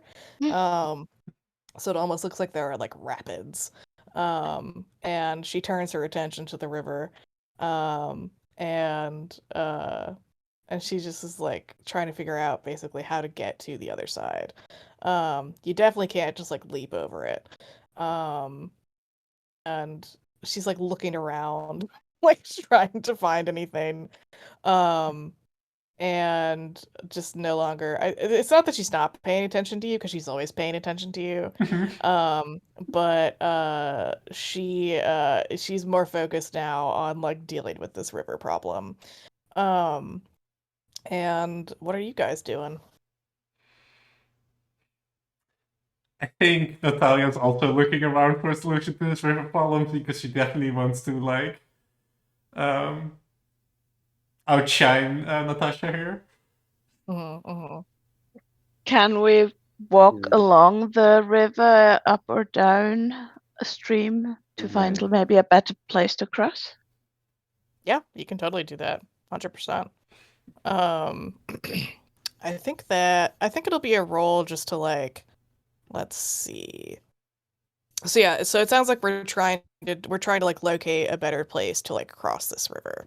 And I think eventually you guys do come across this kind of like broken down little bridge that's like creaking and swaying as the water like rushes past it. And I think on the other side of this bridge is I think this is going to be Let me see. Do you guys want to encounter another enemy or like an ally? Hmm.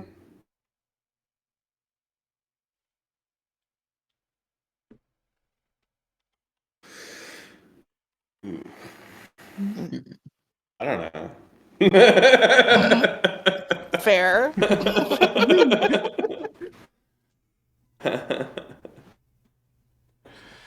um.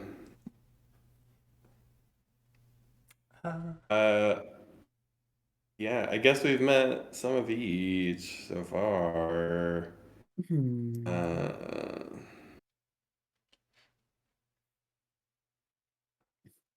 All right, I'm gonna have you guys meet the stag. This is Pedro Robinson. They are 12. They are this like Latinx Eastern Shoshone kid. They like to be called the Stag, because they are super obsessed with the dinosaur sculptures, about town.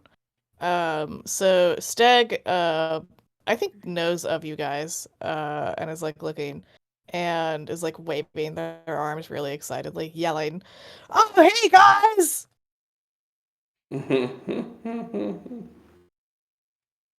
So who of us knows this person? Any of us know who this is? I think Oh, we yeah. probably go to the same school. Us probably even same grade because I'm 12 too. Okay.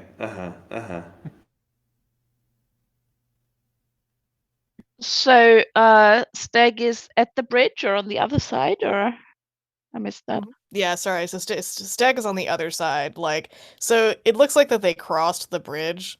I think some of the planks have like fallen, so like you get the sense that maybe they didn't do it super gracefully. But they're there on the other side, and they're waving their arms really excitedly, and they're like, "Hey guys, hey, it's me, Steg. Hey, Steg. It's like Stegosaurus, the dinosaur." And they always say that whenever whenever they say hi to you guys. Just kind of smirk and wave, you know. Hi, Stag. I'm Mickey. Hey Mickey, I think I've seen you around, but like I don't super know you. Do you like dinosaurs? Yeah, I like space right now. Okay, space is cool too. I think space is a little scary. I think dinosaurs are cooler. Well, not cooler. I don't mean to be mean, but like, do you know what I mean? Yeah, meteorites are very scary. Oh yeah, meteorites are super but yeah, you know what took out the dinosaurs? A meteorite. Yeah, it did. It was pretty big, and it landed in Nevada, I think. Yeah. Yeah, totally. Yeah, that's I don't know about that though. I got to look at my book again. But yeah, meteorites are really scary. Mickey, it's nice to meet you. I'm glad you're also scared of meteorites cuz I'm scared of them too. Cuz they took out the dinosaurs, and if they took out the dinosaurs, that means they can take out anything, right? I think that's Yeah, pretty it is crazy. I think I it's don't- pretty crazy. But Nevada is really far away. Yeah, I guess so. I think Natalia is doing the like embarrassedly like touching the side of her head thing, like looking back at Natasha if she sees like this conversation, if she's hearing Natasha this, has fully like wandered over. So like, okay, Natasha is trying to figure out how to cross this river. She was low key contemplating like attempting to dive into the rapids. And she was like, okay, that's not a smart plan. So she kind of like trailed you guys. And I think at this moment decides to speak. And is like, "Hey kid, how'd you cross the bridge?" And Steg is just like, "I did it really fast." Big smile. Just go really fast, it'll be totally fine.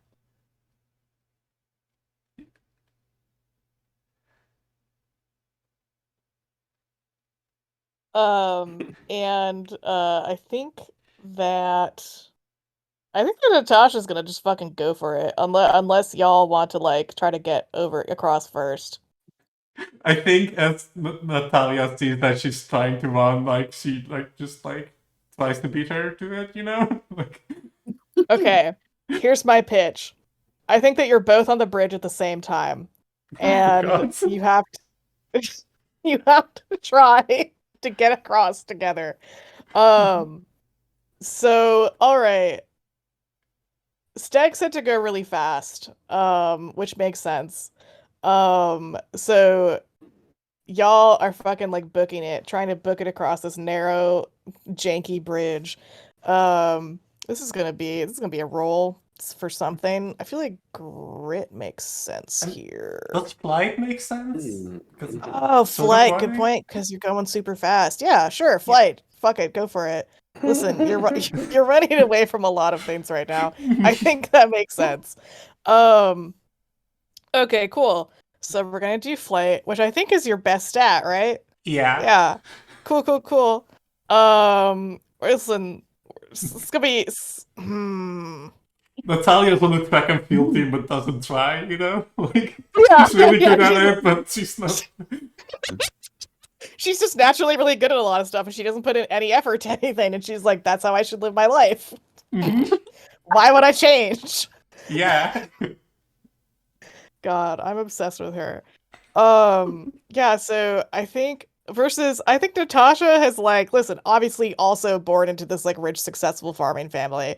So it's not as though she had to like claw her way to the top or whatever, but she like puts in visible effort to the things around her. And so I think this check is gonna be let's see. I think it's a janky bridge and two of you are on it. I think I'm gonna set it at 10, a task where success is impressive but completely expected for character skilled at it. Does that like make sense for you? Yeah. Okay. I guess I get a disadvantage because I'm clumsy.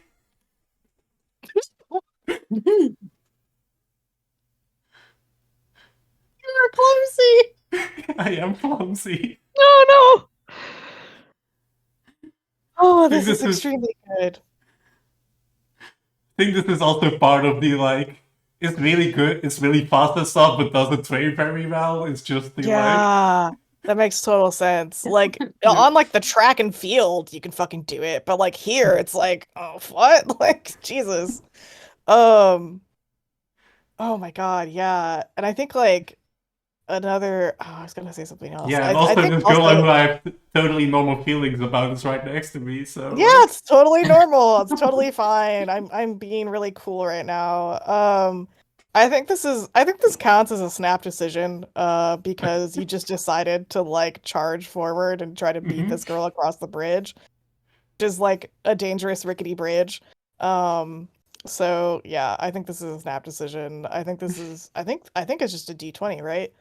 okay. Does it also pretty mean that my sure. flaws don't come in then, or?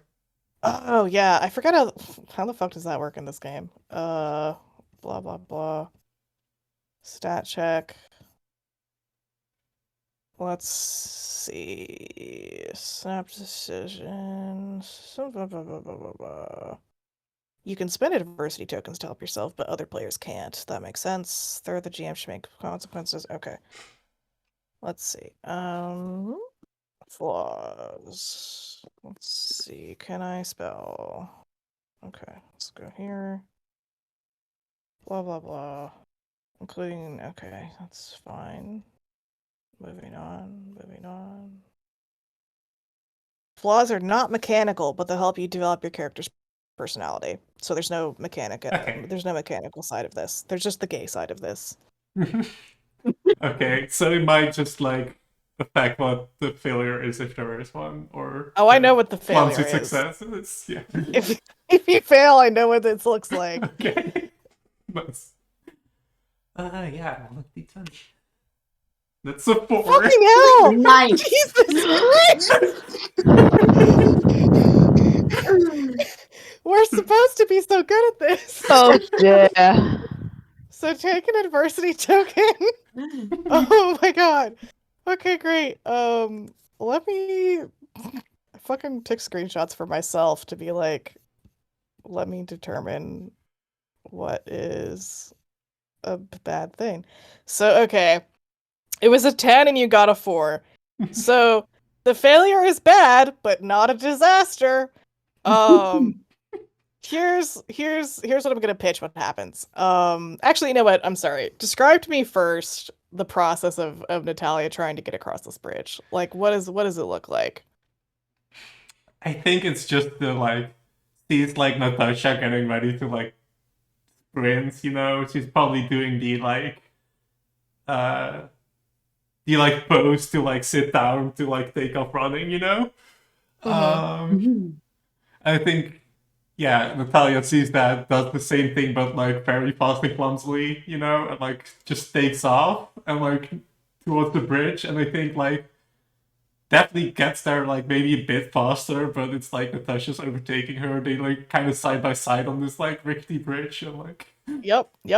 So you're side by side sprinting across this rickety bridge, and I think you hit one of the planks and it snaps and it falls, and your leg gets like caught, and you're like about to fall into this rushing river.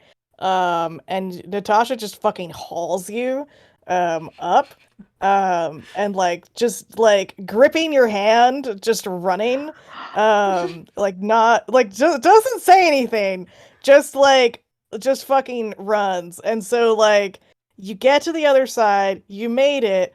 It's technically a tie, but like Natasha fucking won. And she like immediately lets go of your hand, is like looking at you with this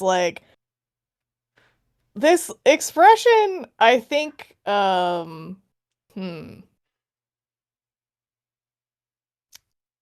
I think she's just like, I thought you could do better than that. I could. It's just you pushed me. That's why. She just like raises an eyebrow. I don't know. You distracted me. It's. What are you talking about? And I think as like y'all are like getting into it, I think the rest of you can try to cross this bridge.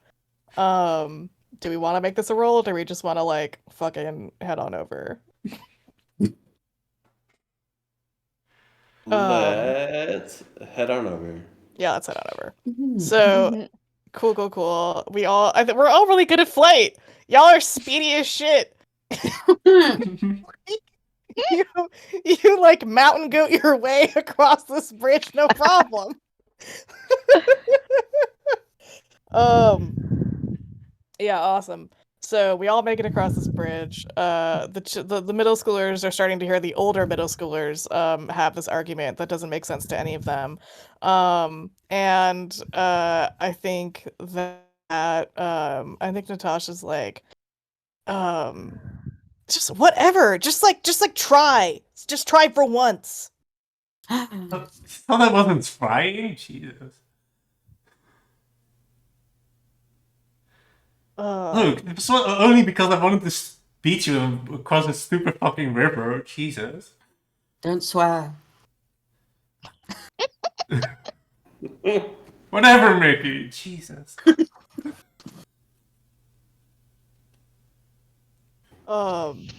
I think she gives this like disparaging look at you all.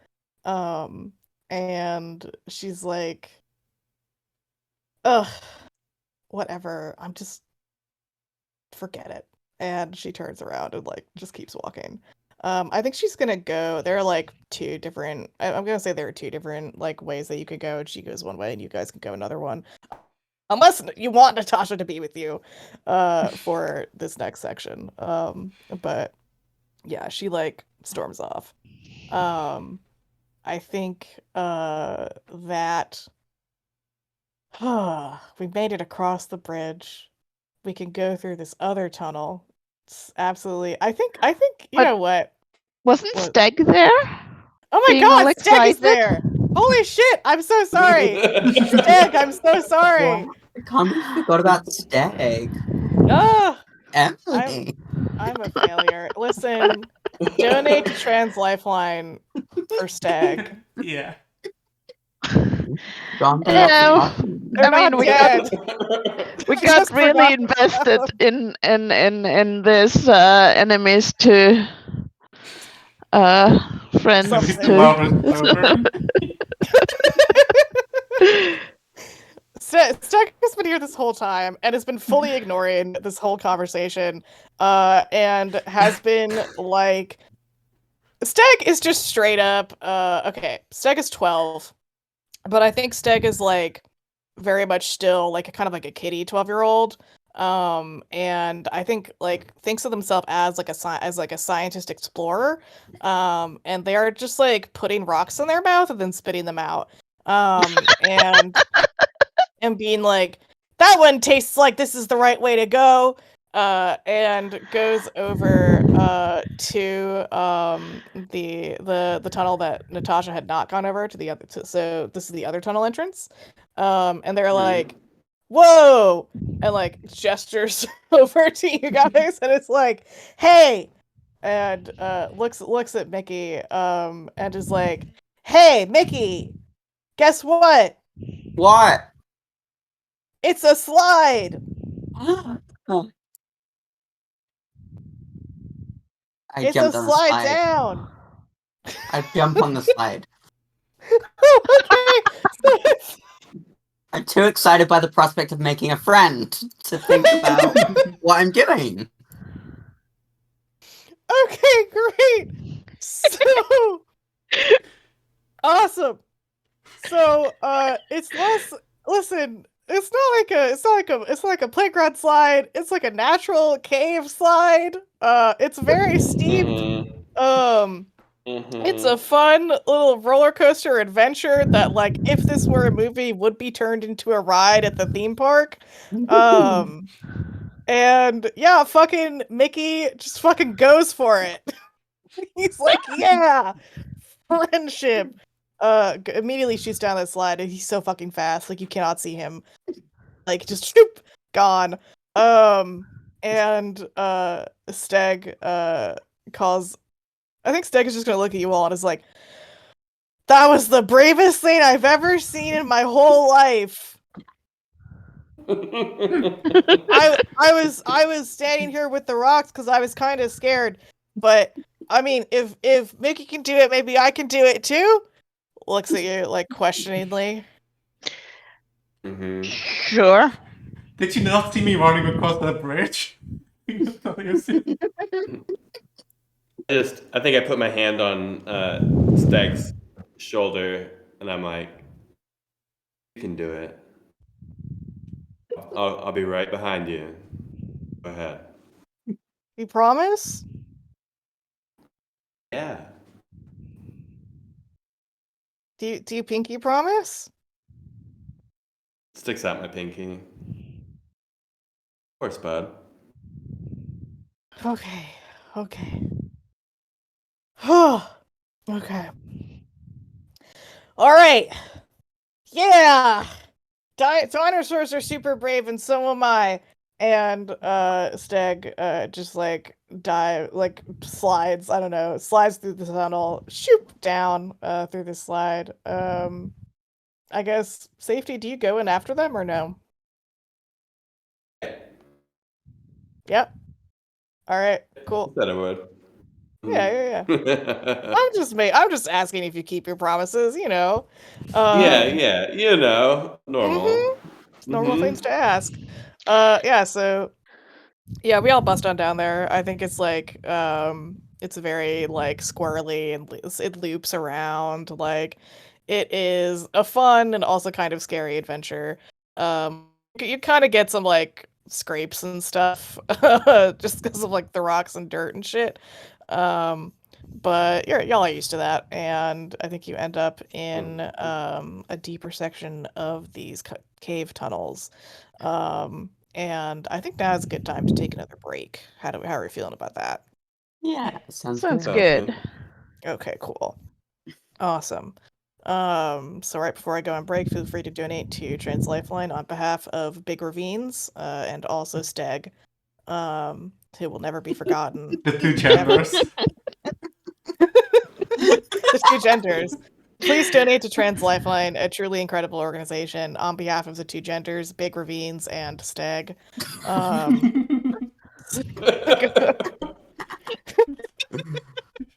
Amazing. Yeah, so we shall return in, let's say, another 10 minutes or whatever, and then Yay. we'll head on into this last hour. Amazing. Okey-doke. That's good.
And we're back. Hello, hello. Welcome to Big Flat, Wyoming. I'm Emily. I'm running Kids on Bikes by Hunters Entertainment for the next hour-ish.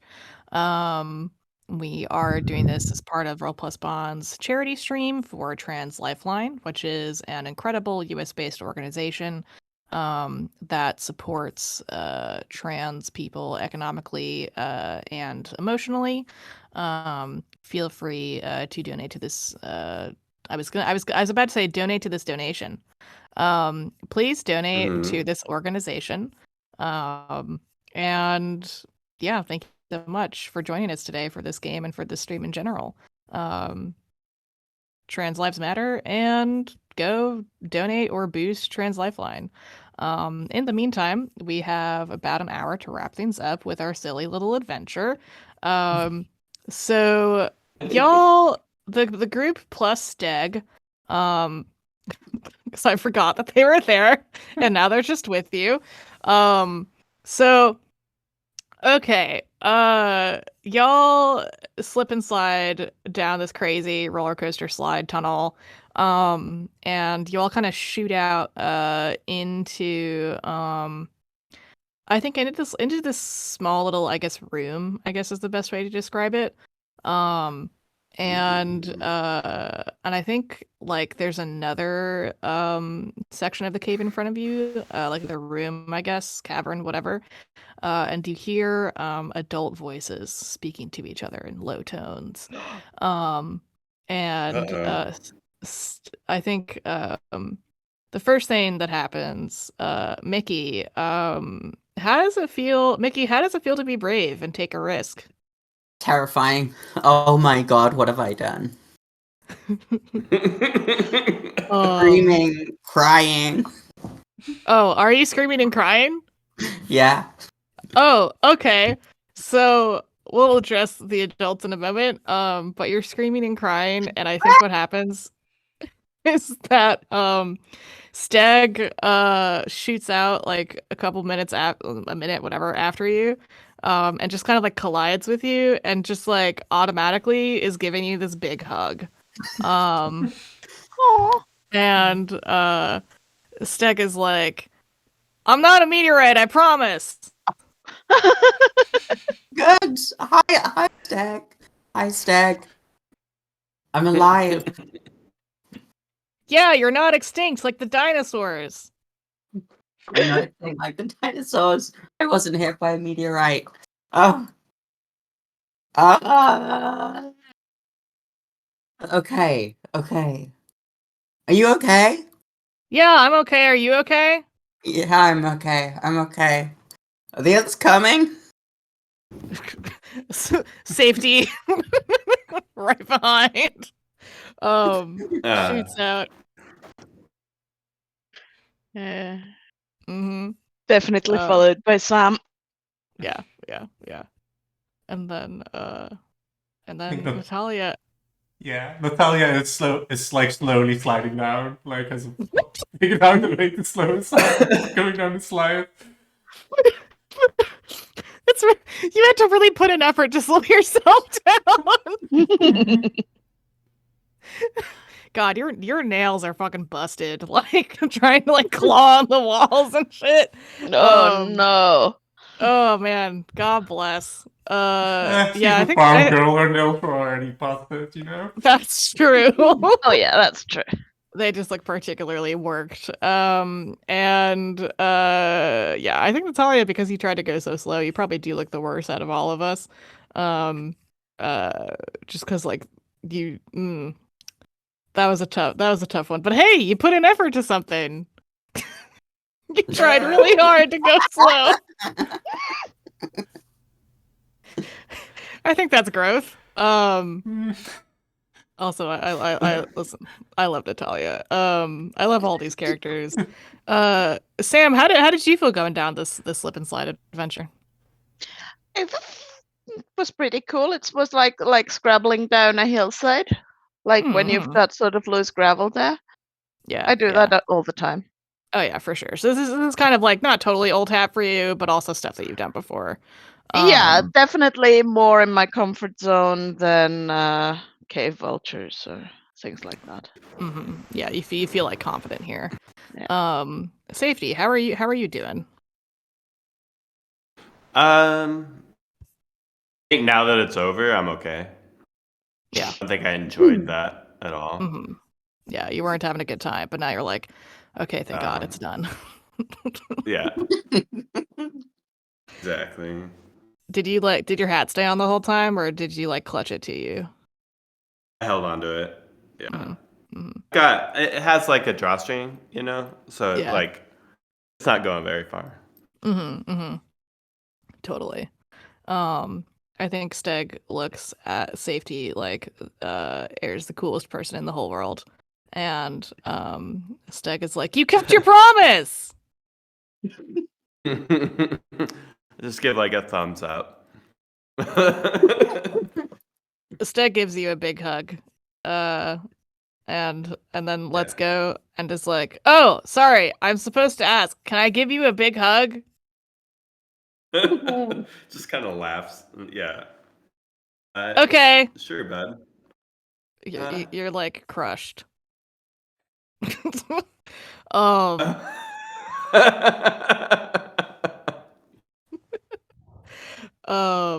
Yeah, and I think like Mickey, I feel like you were screaming and crying, right? So I think y'all initially heard these low adult voices, and now you hear footsteps echoing throughout the cave. I think oh man, who? Okay, let me double check exactly who's showing up here. Let me scroll on over to my list of adults. Okay, so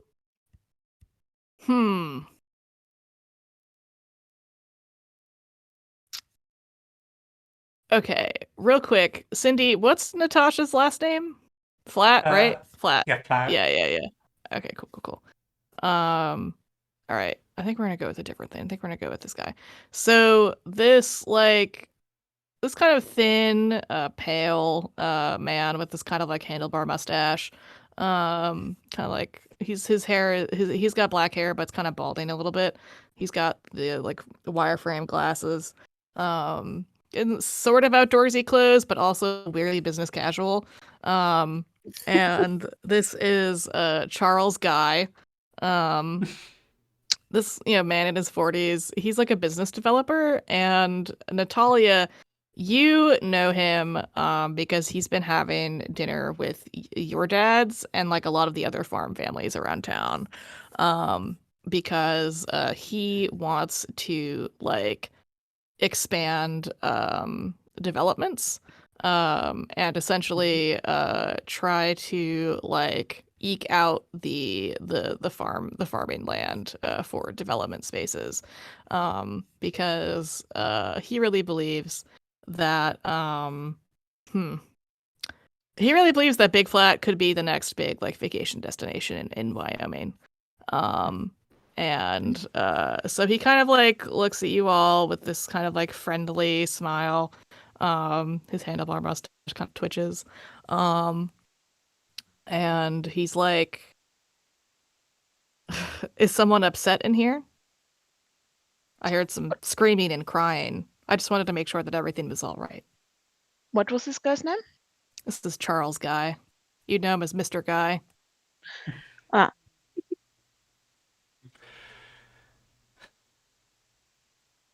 I think Natalia's just... We're okay. Who are you?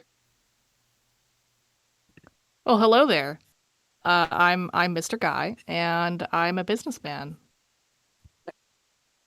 I'm actually what cave business? What business do you have in caves? What's your name, Charles?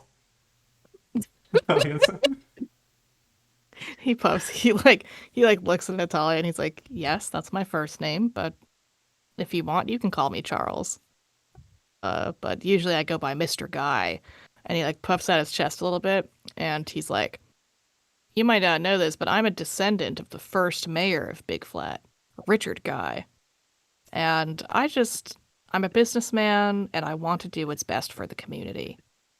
We've got deep roots here." In the cave? In Big Flat, Mhm. but sure, the caves too. Do you know where the treasure is? He gives you a look and he's like, "Do you? I'm not telling you. Why not?" Because then maybe you could take it. And that wouldn't be fair because I found out the secret of the map. He like looks a little confused, but he's like, "Didn't your parents tell you that the whole point of finding treasure is to take it?" Yeah, that's why I won't tell you where it is. I see. This is you think you're in competition with me. Have you found the treasure? Well, we He should stop looking if you've already found it.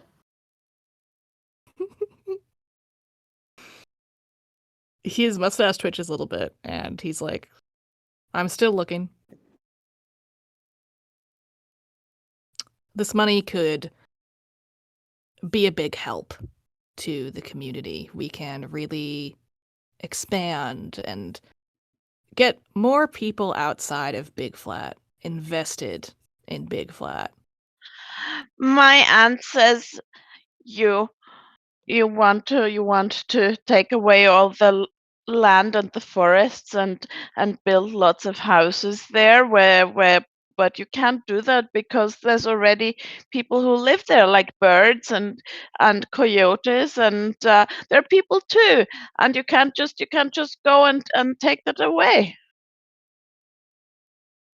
He looks at you with this like he's had this consistent like slight smile on his face. Um and he looks at you and he's like, "So tell me how you're going to stop me from doing it." So you admit it. Why do you not like birds? There are birds everywhere else. I And think that people there's draw us. But not these birds. he's just he's really debating in his mind right now whether he wants to like engage with middle schoolers while he's on his important capitalist treasure hunt. Yeah. I think he's like,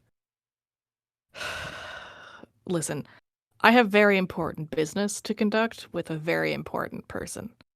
In a So, cave? yes, we I want to find the treasure too for Big Flat, for the community. You want to find it for birds?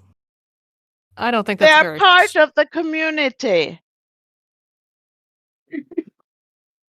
He stares, uncomprehending and also condescending at the same time. And I think a voice calls from like deeper in the cave. Um, you know, uh, "Charles, get over here. I think I found something." And Charles is going to nod and he's going to give you all a little wave. And he's like, "Well, you can have your little flights of fancy. I'm going to help this town." And he like turns around and starts walking. Um, Mhm. We can't let them find the treasure. Do you still really think there's treasure there? Like, Well, that guy thinks there's treasure there, and I think there's treasure there. Why don't you think there's treasure there? look, I've been on this like trip 1,000 times already, you know? Like, Oh yeah, have you been down the slide? not the slide, but I went down like the No, other side of the ravine. Did you Well, taste yeah, the that's rock? that's not where it is. Why That's would I not where taste the the treasure is. rocks? Steg has Look, a rock. Steg has a rock in their mouth right now.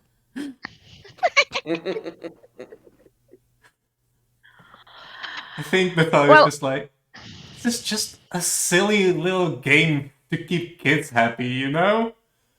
well, You know what Go- what my go dad home told me? then. Go to your horse, huh? Go ride your horse back. If you're so great and Dad adult and told have me to everything go under here. control. Do you think I even want to be here? Jesus. It's like, I know it's fake. Like last time I went with Dad, he told me that the real treasure is Big Flat. Ooh. Like, there's nothing Well, here. I'm gonna stop the bad man from evicting the birds and the coyotes Me too. and the cutthroat trouts. Because I just looked up our list of state symbols of Wyoming, Yeah, and the nice. state fish is a cutthroat trout, which I wanted to remind everyone of. Yeah, that's why our river is called the Cutthroat River.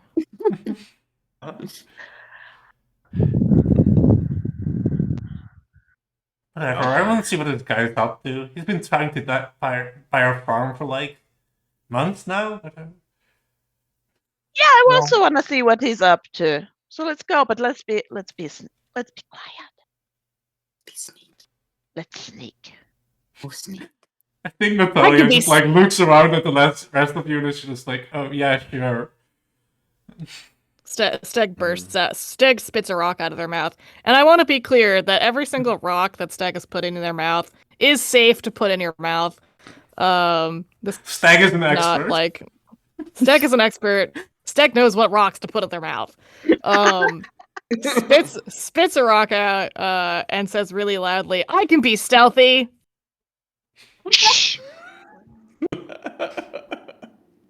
I can if anyone else comes by, I can stay here. I can stand guard. Arrgh. Yeah. Do that. Stop him. The businessman. Yeah, I'll do it because that's what dinosaurs would do, and dinosaurs are really brave, and I'm brave now, and also you guys are my best friends.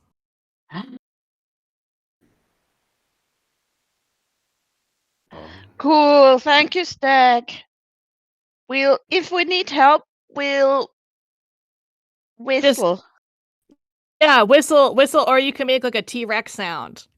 You know, like the T-Rexes make. Yeah, okay.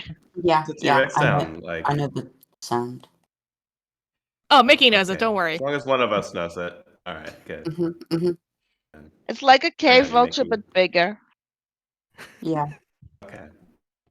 And cold-blooded. Yeah, I've Because never the heard cave one vultures myself. are warm-blooded, and the T-Rex was cold-blooded.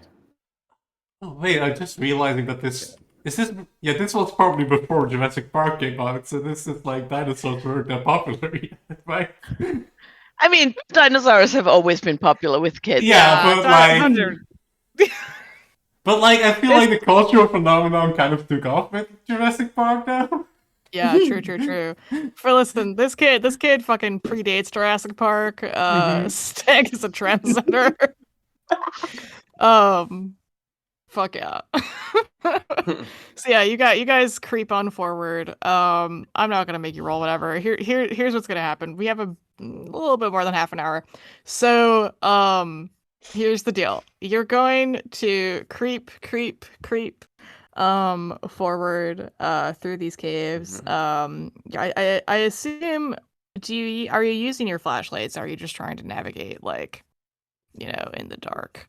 Tell us a little bit more about like how much can we? I know we're underground at this point, but is there like light in the distance? Like how much light I is being think cast from? Like, yeah. I think these what it is doors? that Yeah. I think what you see is you see the flashlights of who you recognize as Charles, and then another man next to him in the distance. So like you can kind of like, and it's not super far away. I'm terrible at like stating how far things away are. But like, you can sneak up on them. Like it'll be difficult, but you can just do it. Like whatever. I'm not making you roll. And I think you guys are sneaking, and you make it. And I think that I'm picturing that you're like clustered behind this boulder or something. And there is like a door with one of those why can't I think of the word when like the door is like barred, right? So there's a thing in front of it and it's like locked. Mhm. And The bar? yeah, a bar in front of the door. Like a gate. Yeah, kind of. Whatever. We'll figure it out. The point is that this door is locked. You can't open the door. The specifics we'll get to. But I think this door is like made of. What do we think this door is made out of? Old whiskey barrels. Awesome. The store is made of old whiskey barrels. They And smuggled them.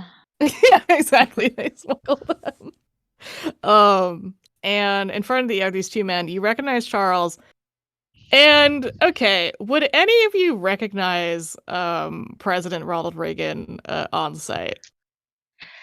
I think. I mean, it's my dad.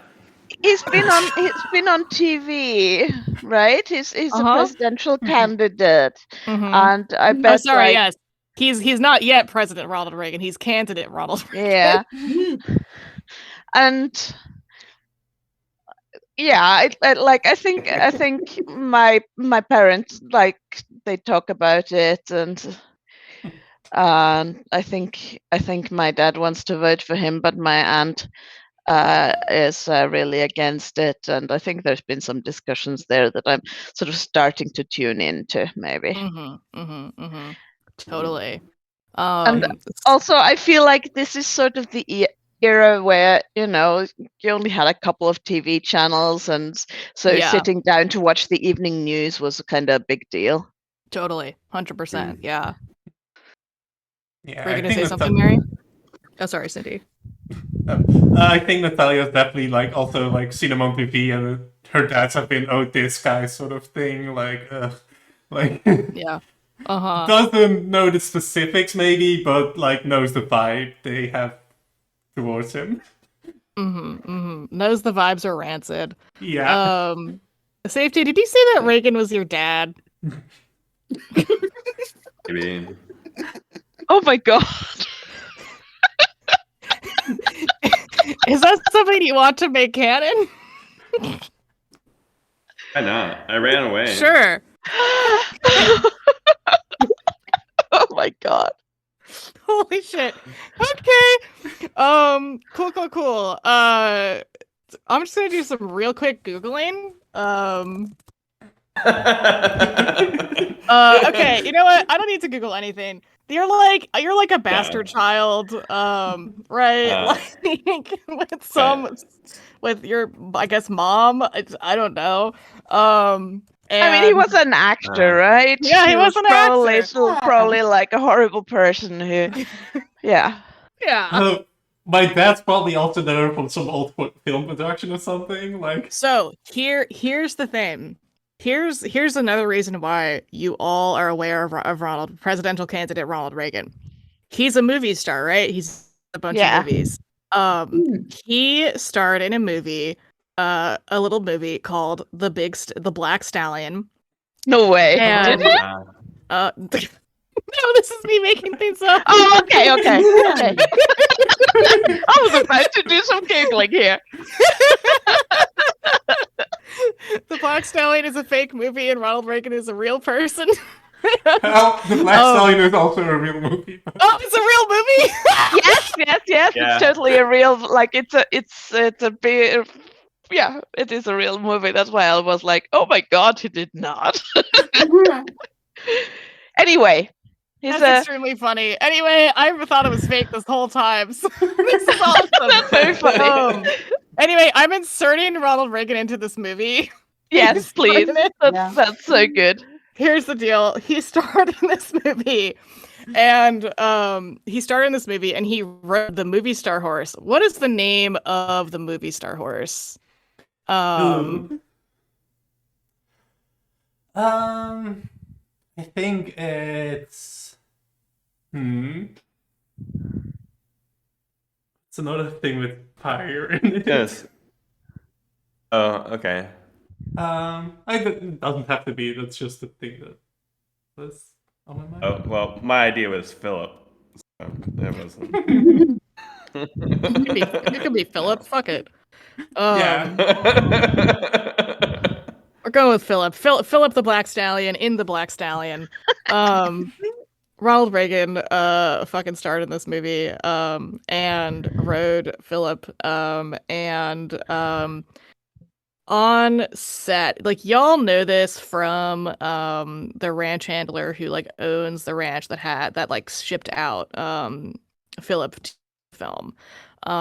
Like this has been like the thing in town that y'all have known about for a bit because it's all over everywhere. Because what happened is that while Reagan was filming, him and Philip did not get along. And Reagan was not a good horse rider, did not respect this horse. And Philip was kind of getting on in years. And Philip actually ended up getting injured during a stunt because Reagan was not careful like he should have been handling this animal. Oh, man. So y'all know this from the ranch owner who I'm just gonna declare right now is Donna St. Clair. Unless Cindy wanted to say something. Yeah, Oh. I mean, like, Yeah, Wildfire duh. is direct descendant of Philip, so Apologies. My bad. Your yeah. dad, you fucking know this from your dads. Yeah. They extra hate Reagan because their old horse got injured. And Oh God, yeah. Philip was never the same again. And so here's the deal: when Reagan announced that he was running for president, the entirety of Big Flat got covered in these posters that read "Reagan can't ride." And so this is how y'all know Ronald Reagan. Also, apparently Ronald Reagan is Safety's dad. So presidential candidate and also this business guy are here. They're like making plans, they're scheming, they're trying to get through the door. I'm not gonna narrate their dialogue, they're just talking about like capitalist bullshit, you know, like profit and stuff.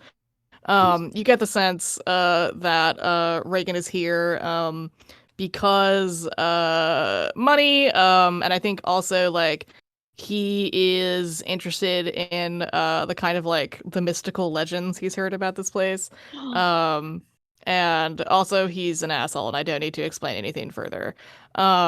So anyway, they're talking about things and they're trying to open the door. What do you guys do to stop them? Where's Edna when you need her? Do you want to summon Edna to you? I want to summon Edna. Hey, Emily, might want to summon someone else as well. Yeah, uh-huh. Might be a horse who is bad about his dad, you know? Oh yeah. Revenge! Listen, Wildfire had to get his style from somewhere. Mm. And it was Now we from know. Philip. This is why he didn't want to get tied off.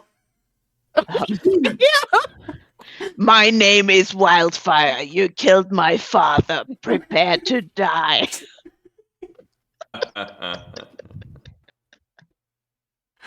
Oh my god. Okay, so one of us is gonna try to summon Edna, another one of us is gonna try and summon Wildfire.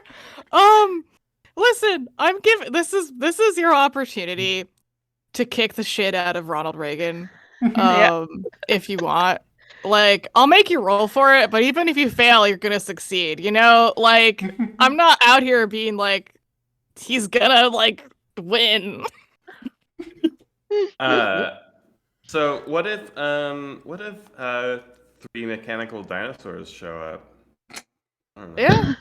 Yeah, what if? What if? What if safety? Yeah, also like, how do you feel about your fucking dad being here? Your fucking deadbeat dad. Who you ran away When from. the camera pans over to safety at whatever point, that gun, Yeah. it's in my hand. Okay. I'm just kind of like my face is doing stuff. It's like Yeah. I didn't expect this to happen today. Here we Oh. are. Yeah. Oh That's supposed boy. to be here. Uh-huh. Yeah. 100%. Totally.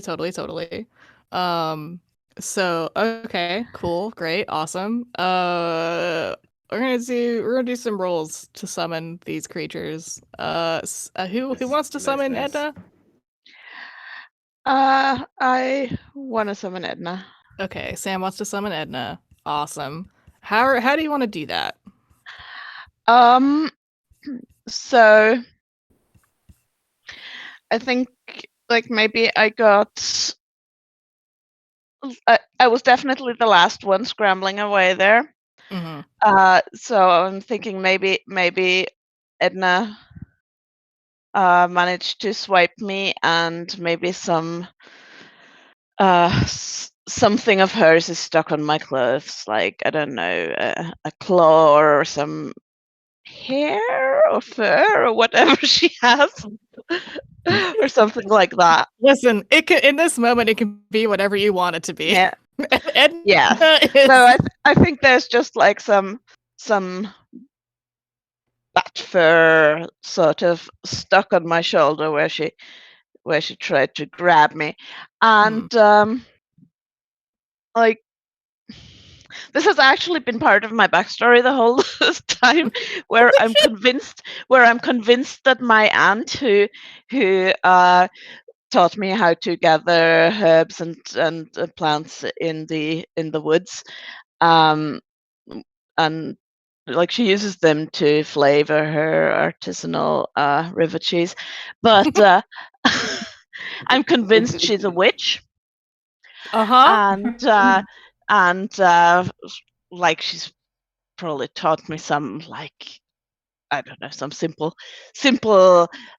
rituals. Now, and anyway, I guess they just are actually spells now. Sure.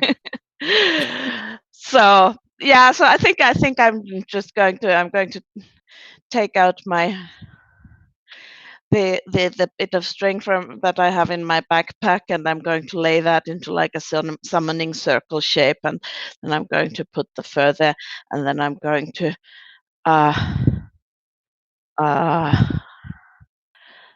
close my eyes real tight and say, Edna, Edna, Edna, Edna, I know you can hear me. I know you can hear me. I ran away earlier, but that's only because I have something much, much better for you. Don't eat me, please. But there's a really bad man here who wants to kill all the birds, and probably also cave vultures. So, please? Hey, what stat do you think this is? I guess like Charm? charm, right? Yeah. Like, okay. Cool. You have 10 in charm. You're above average. Yeah. In that, you're not the most charismatic kid in the world, but people like you. No, but speaking. I'm intuitive. Like that's one of my strengths, right? So I feel like that helps here. 100%. Okay. God. Okay, I think because you have the backstory with your aunt, and like, is this the first time you're attempting a spell? Oh yeah. Okay. All right. I'm gonna set this. I'm gonna set this at 10, and I feel. Do you think this is a planned action or a snap decision? Well, I do take my time with it. Yeah. So I think Like this I is a haven't been bad planning thing. this for hours, but I do No, but take like my you time. put in. Yeah, Yeah. I like it's not. I'm not being put on the spot like that. So I Mhm, feel like it's mhm. probably planned. Yeah. If you want, you could just choose to Okay. take a score of 10 for planned actions involving flight. Never mind.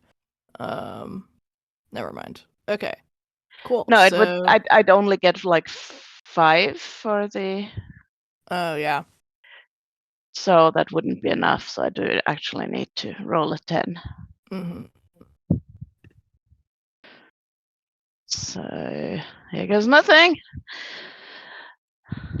Never said she was an actual witch. I just think she is. Uh-huh. Okay, a 5. A 5. All right. Not terrible. That's fine. Let me. Okay, the failure is bad, but not a disaster. So I think what this is, right, is that Edna still comes over to you.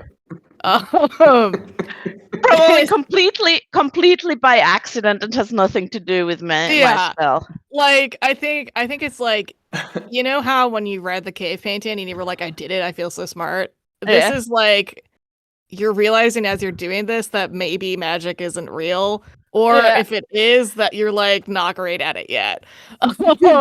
Like you can tell, like, oh no, I'm struggling here. But I think that Edna, I think that you have some like bat fur or whatever from Edna. And I think that she has apparently now really great sense of smell. And I think like to her for a moment, you smell like one of her babies. So I think you just hear this like whooshing and rushing noise, and you hear this like low growling get louder and louder. And I think Edna in this moment is convinced that one of her babies is in danger. So she is going to swoop in, impossibly fit through these narrow tunnels and shit. And then like fucking full ass wingspan. It's insane. It's like albatross levels. And like it's like almost like the room, that the cave and the tunnels and everything like shift to accommodate her. So, you know, she has complete control in the room here, and she lets out this like awful growling, snapping noise. And you know what? I'm gonna say, right, it sounds like a bear. It sounds like an angry bear. And she goes for Charles and Ronald Reagan. She's like, oh, threats. While that happens, hey Cindy, how about you try to summon wildfire to you? Yeah. I think the technique that like Natalia uses is what she pick out of her backpack. I think she like uses like I think she picks up a rock from like the ground or something and like starts tapping it against the cave wall to make like a sound. I think she's like tapping it in the rhythm of like the footsteps of wildfire. Like the God. Uh-huh. He walks very distinctly. Yeah. Sure does. And I think this is like, I think it's partially to like sign him, but also to show him a bit of like, I am actually paying attention. I just don't really put in the effort because I'm like afraid to fail or whatever, like. So, like she has to admit some vulnerability here. She taps the rock. Yeah. Good for her. Okay. I think this will also be charm. I think that just makes sense. Okay, you got a 12 on that. I'm gonna say again, I'm just gonna set this at 10. Because I think it is impressive, but completely expected for characters skilled at it. So like you can do it. It's just gonna be a challenge. You also have 2 adversity tokens. Yeah. I think you spent this afterwards though, so. Yeah, I think you spend them afterwards, yeah. the 7. I'm gonna spend 2 to make it 9, I guess. Can I also say that I'm on the cool under pressure for Yeah, fuck it, sure, get the 10. yeah. I'm here to help you fail, and I'm here to help you succeed. Sick. Okay, great. Awesome. Also, I just remembered that Mickey wanted to fail some stuff, so I'm sorry about that. But anyway, cool. Wildfire. I think you're tapping, and I think when it becomes, hang on, I'm gonna Google something really quickly.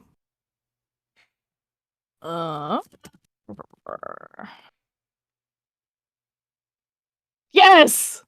Okay, so the song "Under Pressure" by Queen and David Bowie came out as a single in October 1981. Holy Hell shit! yeah! It came out on the What a month. 26th. It came out on the 26th of October. We are good to go. So Oh my I God. think what this looks like, you start tapping, right? And it becomes the snapping noise, and like Under Pressure starts to play. And I think like yep, and like the bass line and everything. And I think Wildfire, here's your call. Like, yeah, whatever. Y'all are horse people. You have connections to your horses. This is a magical, weird place. Wildfire, for once, taps into the deep bond a horse girl has with her horse. And starts to pay attention to you and to it. I think is gleaning that you are admitting that you need help. And I think like partially for his own ego, and because he respects that you're admitting anything to him. So I think Under Pressure is playing, and Wildfire comes bursting miraculously through the tunnels. This beautiful, beautiful horse. He is glorious in this cave. He takes a single look at Ronald Reagan, lets out this horrible noise, and immediately starts kicking the shit out of him. And Charles is there getting accosted by Edna. Y'all, you have Can I a add door to one? go. Yeah, can I add one thing, Emily? 100%. I think one of the things he does is he does like the back kick against Reagan, you know? Oh yeah, 100%, Yeah. 100%. And I think Natalia is just like, never stand directly behind a horse, you dumbass. That's the one cardinal rule about horses, never stand directly behind them.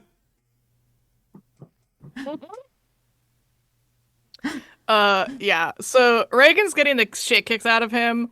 And I think Charles is getting accosted by a gigantic cave monster.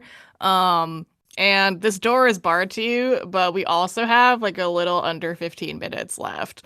So here's the deal. I think we're gonna do one more roll. Not to like, I think it's gonna be maybe no, it's not gonna be a roll. I'm just gonna ask each of you questions. I think you're looking at this door, it's like barred, whatever. And I think each of you kind of experience this moment of you don't hear like a voice in the back of your heads, but you feel that you like need to answer like these questions. And I think like for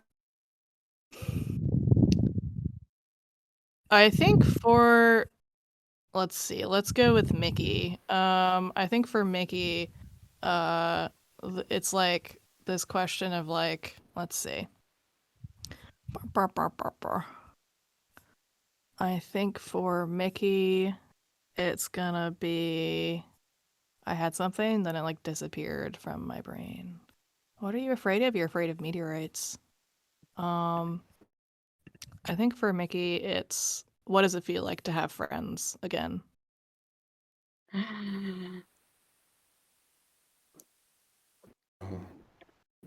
my gosh. Nick is an asshole. Thank God he's gone. I shouldn't have said that word. But Natalia thinks it's cool.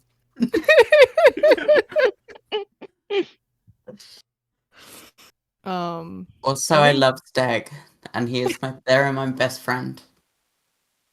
Oh my god. Good. I think you hear faintly in your mind a dinosaur roaring, like just like a movie dinosaur. Safety. What does it feel like to rejoin the world again? Oh boy.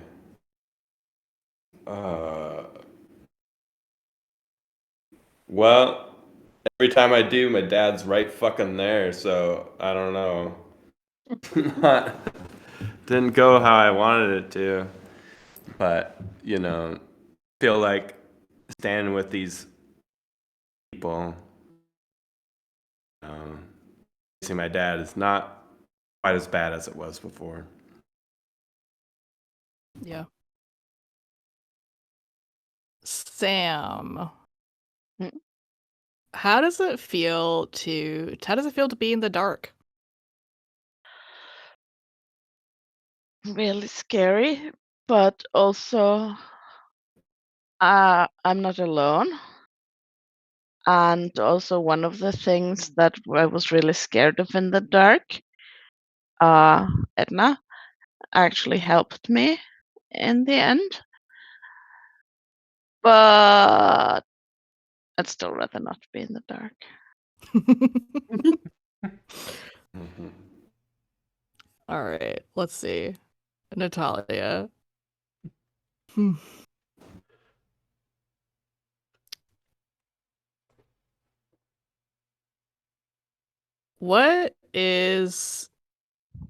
What's something that you admire about Wildfire in this moment? It's strong kicks.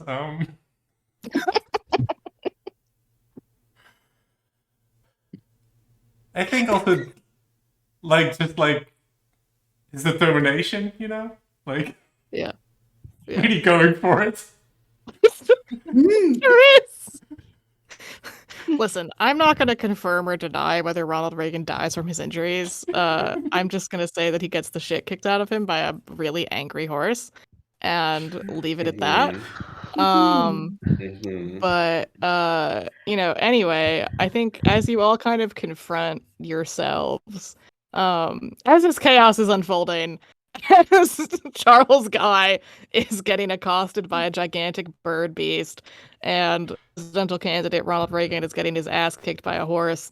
I think like the gate to the door just kind of slides, and the door starts to open. And honestly, I don't think I want to I think, you know what? I'm going to ask each of you to describe one aspect of the treasure that you find. Mhm.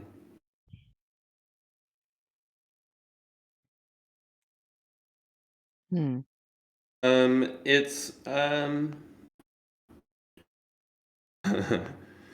yeah. It might be the friends we made along the way, but there's also I think there's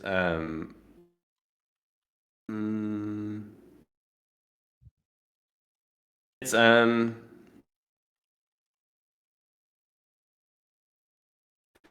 I think it's like okay, sorry. One adjective, big. Sorry? It's big.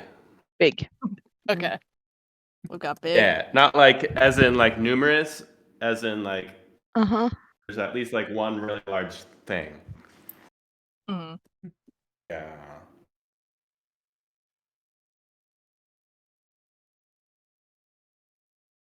Hmm. There's one really obvious extra adjective that popped in my head after that one. Just flat. Thank you. Yes, I was thank thinking you. that. Uh-huh. I'm gonna say immortal. Okay. Mm-hmm. Mhm. Written. Oh wow. Oh. Big, flat, immortal, and written. There you go, Emily. Everything you hope for. Just the answer's screaming at you, and you know exactly what this is. I totally know what this is. I just think Mark Midnight's gonna have a great day. Mark Midnight is gonna have a great day. Oh my god. Yeah, I think that okay.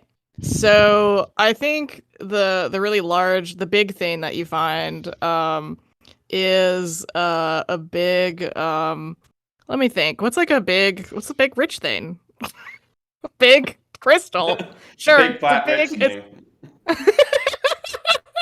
Oh, you know what? I think it's a geode. I think it's a really big geode. Ooh, That's kind of Emily. like that's what. The meteorite? Holy shit! Oh no! Love it. Oh, it's a meteorite. Fuck yeah! They found a meteorite. They put it in here. They were like, We gotta lock that thing away. we gotta lock that Dangerous. thing away. It's dangerous. Oh my god. Yeah. I'm gonna say the big thing is a geode. The flat thing is a meteorite. And what is immortal and written is Big and Flat's shared diary.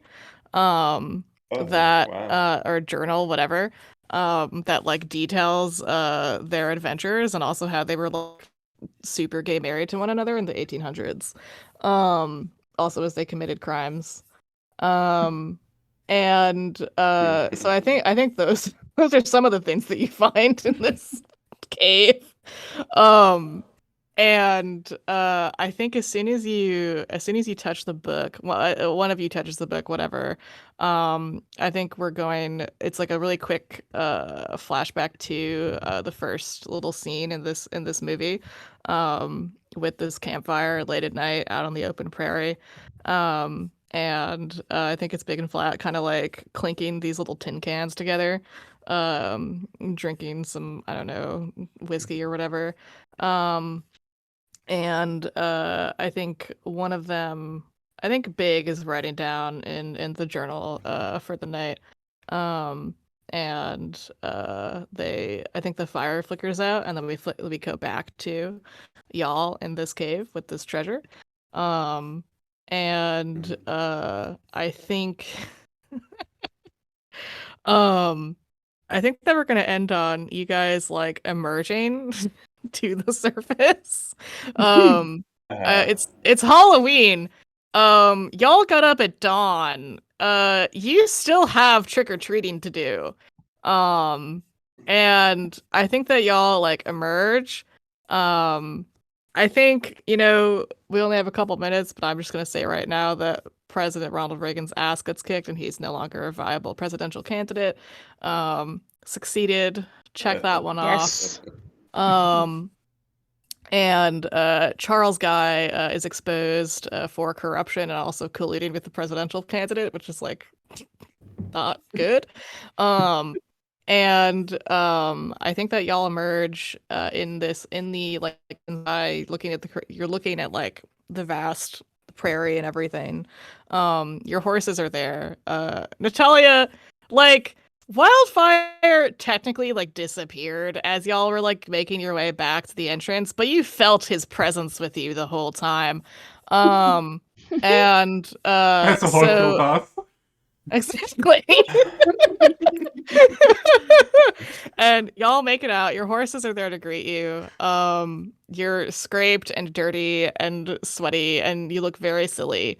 But you did what no one else has done in hundreds of years, and you found the last cache. You found the secret treasure. I think that y'all are like, it's a shot again of y'all in like Charlie's Angels formations with your horses, except this time they're actually a little bit more in step with each other. Wildfire is actually kind of listening to Nastali's directions. And Steck can ride with me. Steck, yes, thank you. Steck can ride with Sam. Bruce is moving. Oh, sorry. Yeah, just because I don't think Bruce can handle both of them. Yeah, Bruce could. Not. Otherwise, I know. He could ride on Bruce, but I think... here's the deal. It's Steg constantly looking back to talk to Mickey and also Bruce. So they're just chatting the whole way. And Safety, you are on Dapple. And I think Dapple is not a very affectionate horse, but I think when you emerge from the surface, Dapple comes up to you and kind of like, you know, blows their nostrils against your hair and just kind of like, you know, just air a bit. And yeah, I think that's where we're gonna end our wild adventure of kids on bikes, kids on horses. I had such a good time. Thank you all so much for joining me. Thank you so much, Cindy, for both playing in this game and also for like manning the stream and everything. Thank you to everybody in Roll Plus Bond who made this stream possible. Thank you, Mary, for designing like the art and shit. And Oh, you know, you did that. And thank you for playing with me. It's been an absolute joy and pleasure. I am so excited to continue on with this stream. I'll be playing in Masks tomorrow. At I think at 4 p.m. EST. I'm fucking hyped for that. Get excited for teen drama and super heroics. And amazing. Yeah, so thank you guys so much. This has been awesome. Fuck Ronald Reagan. Yay, trans lives. Horse girl bosses are the only valid bitches on this earth. That's what I know to be true. Yeah.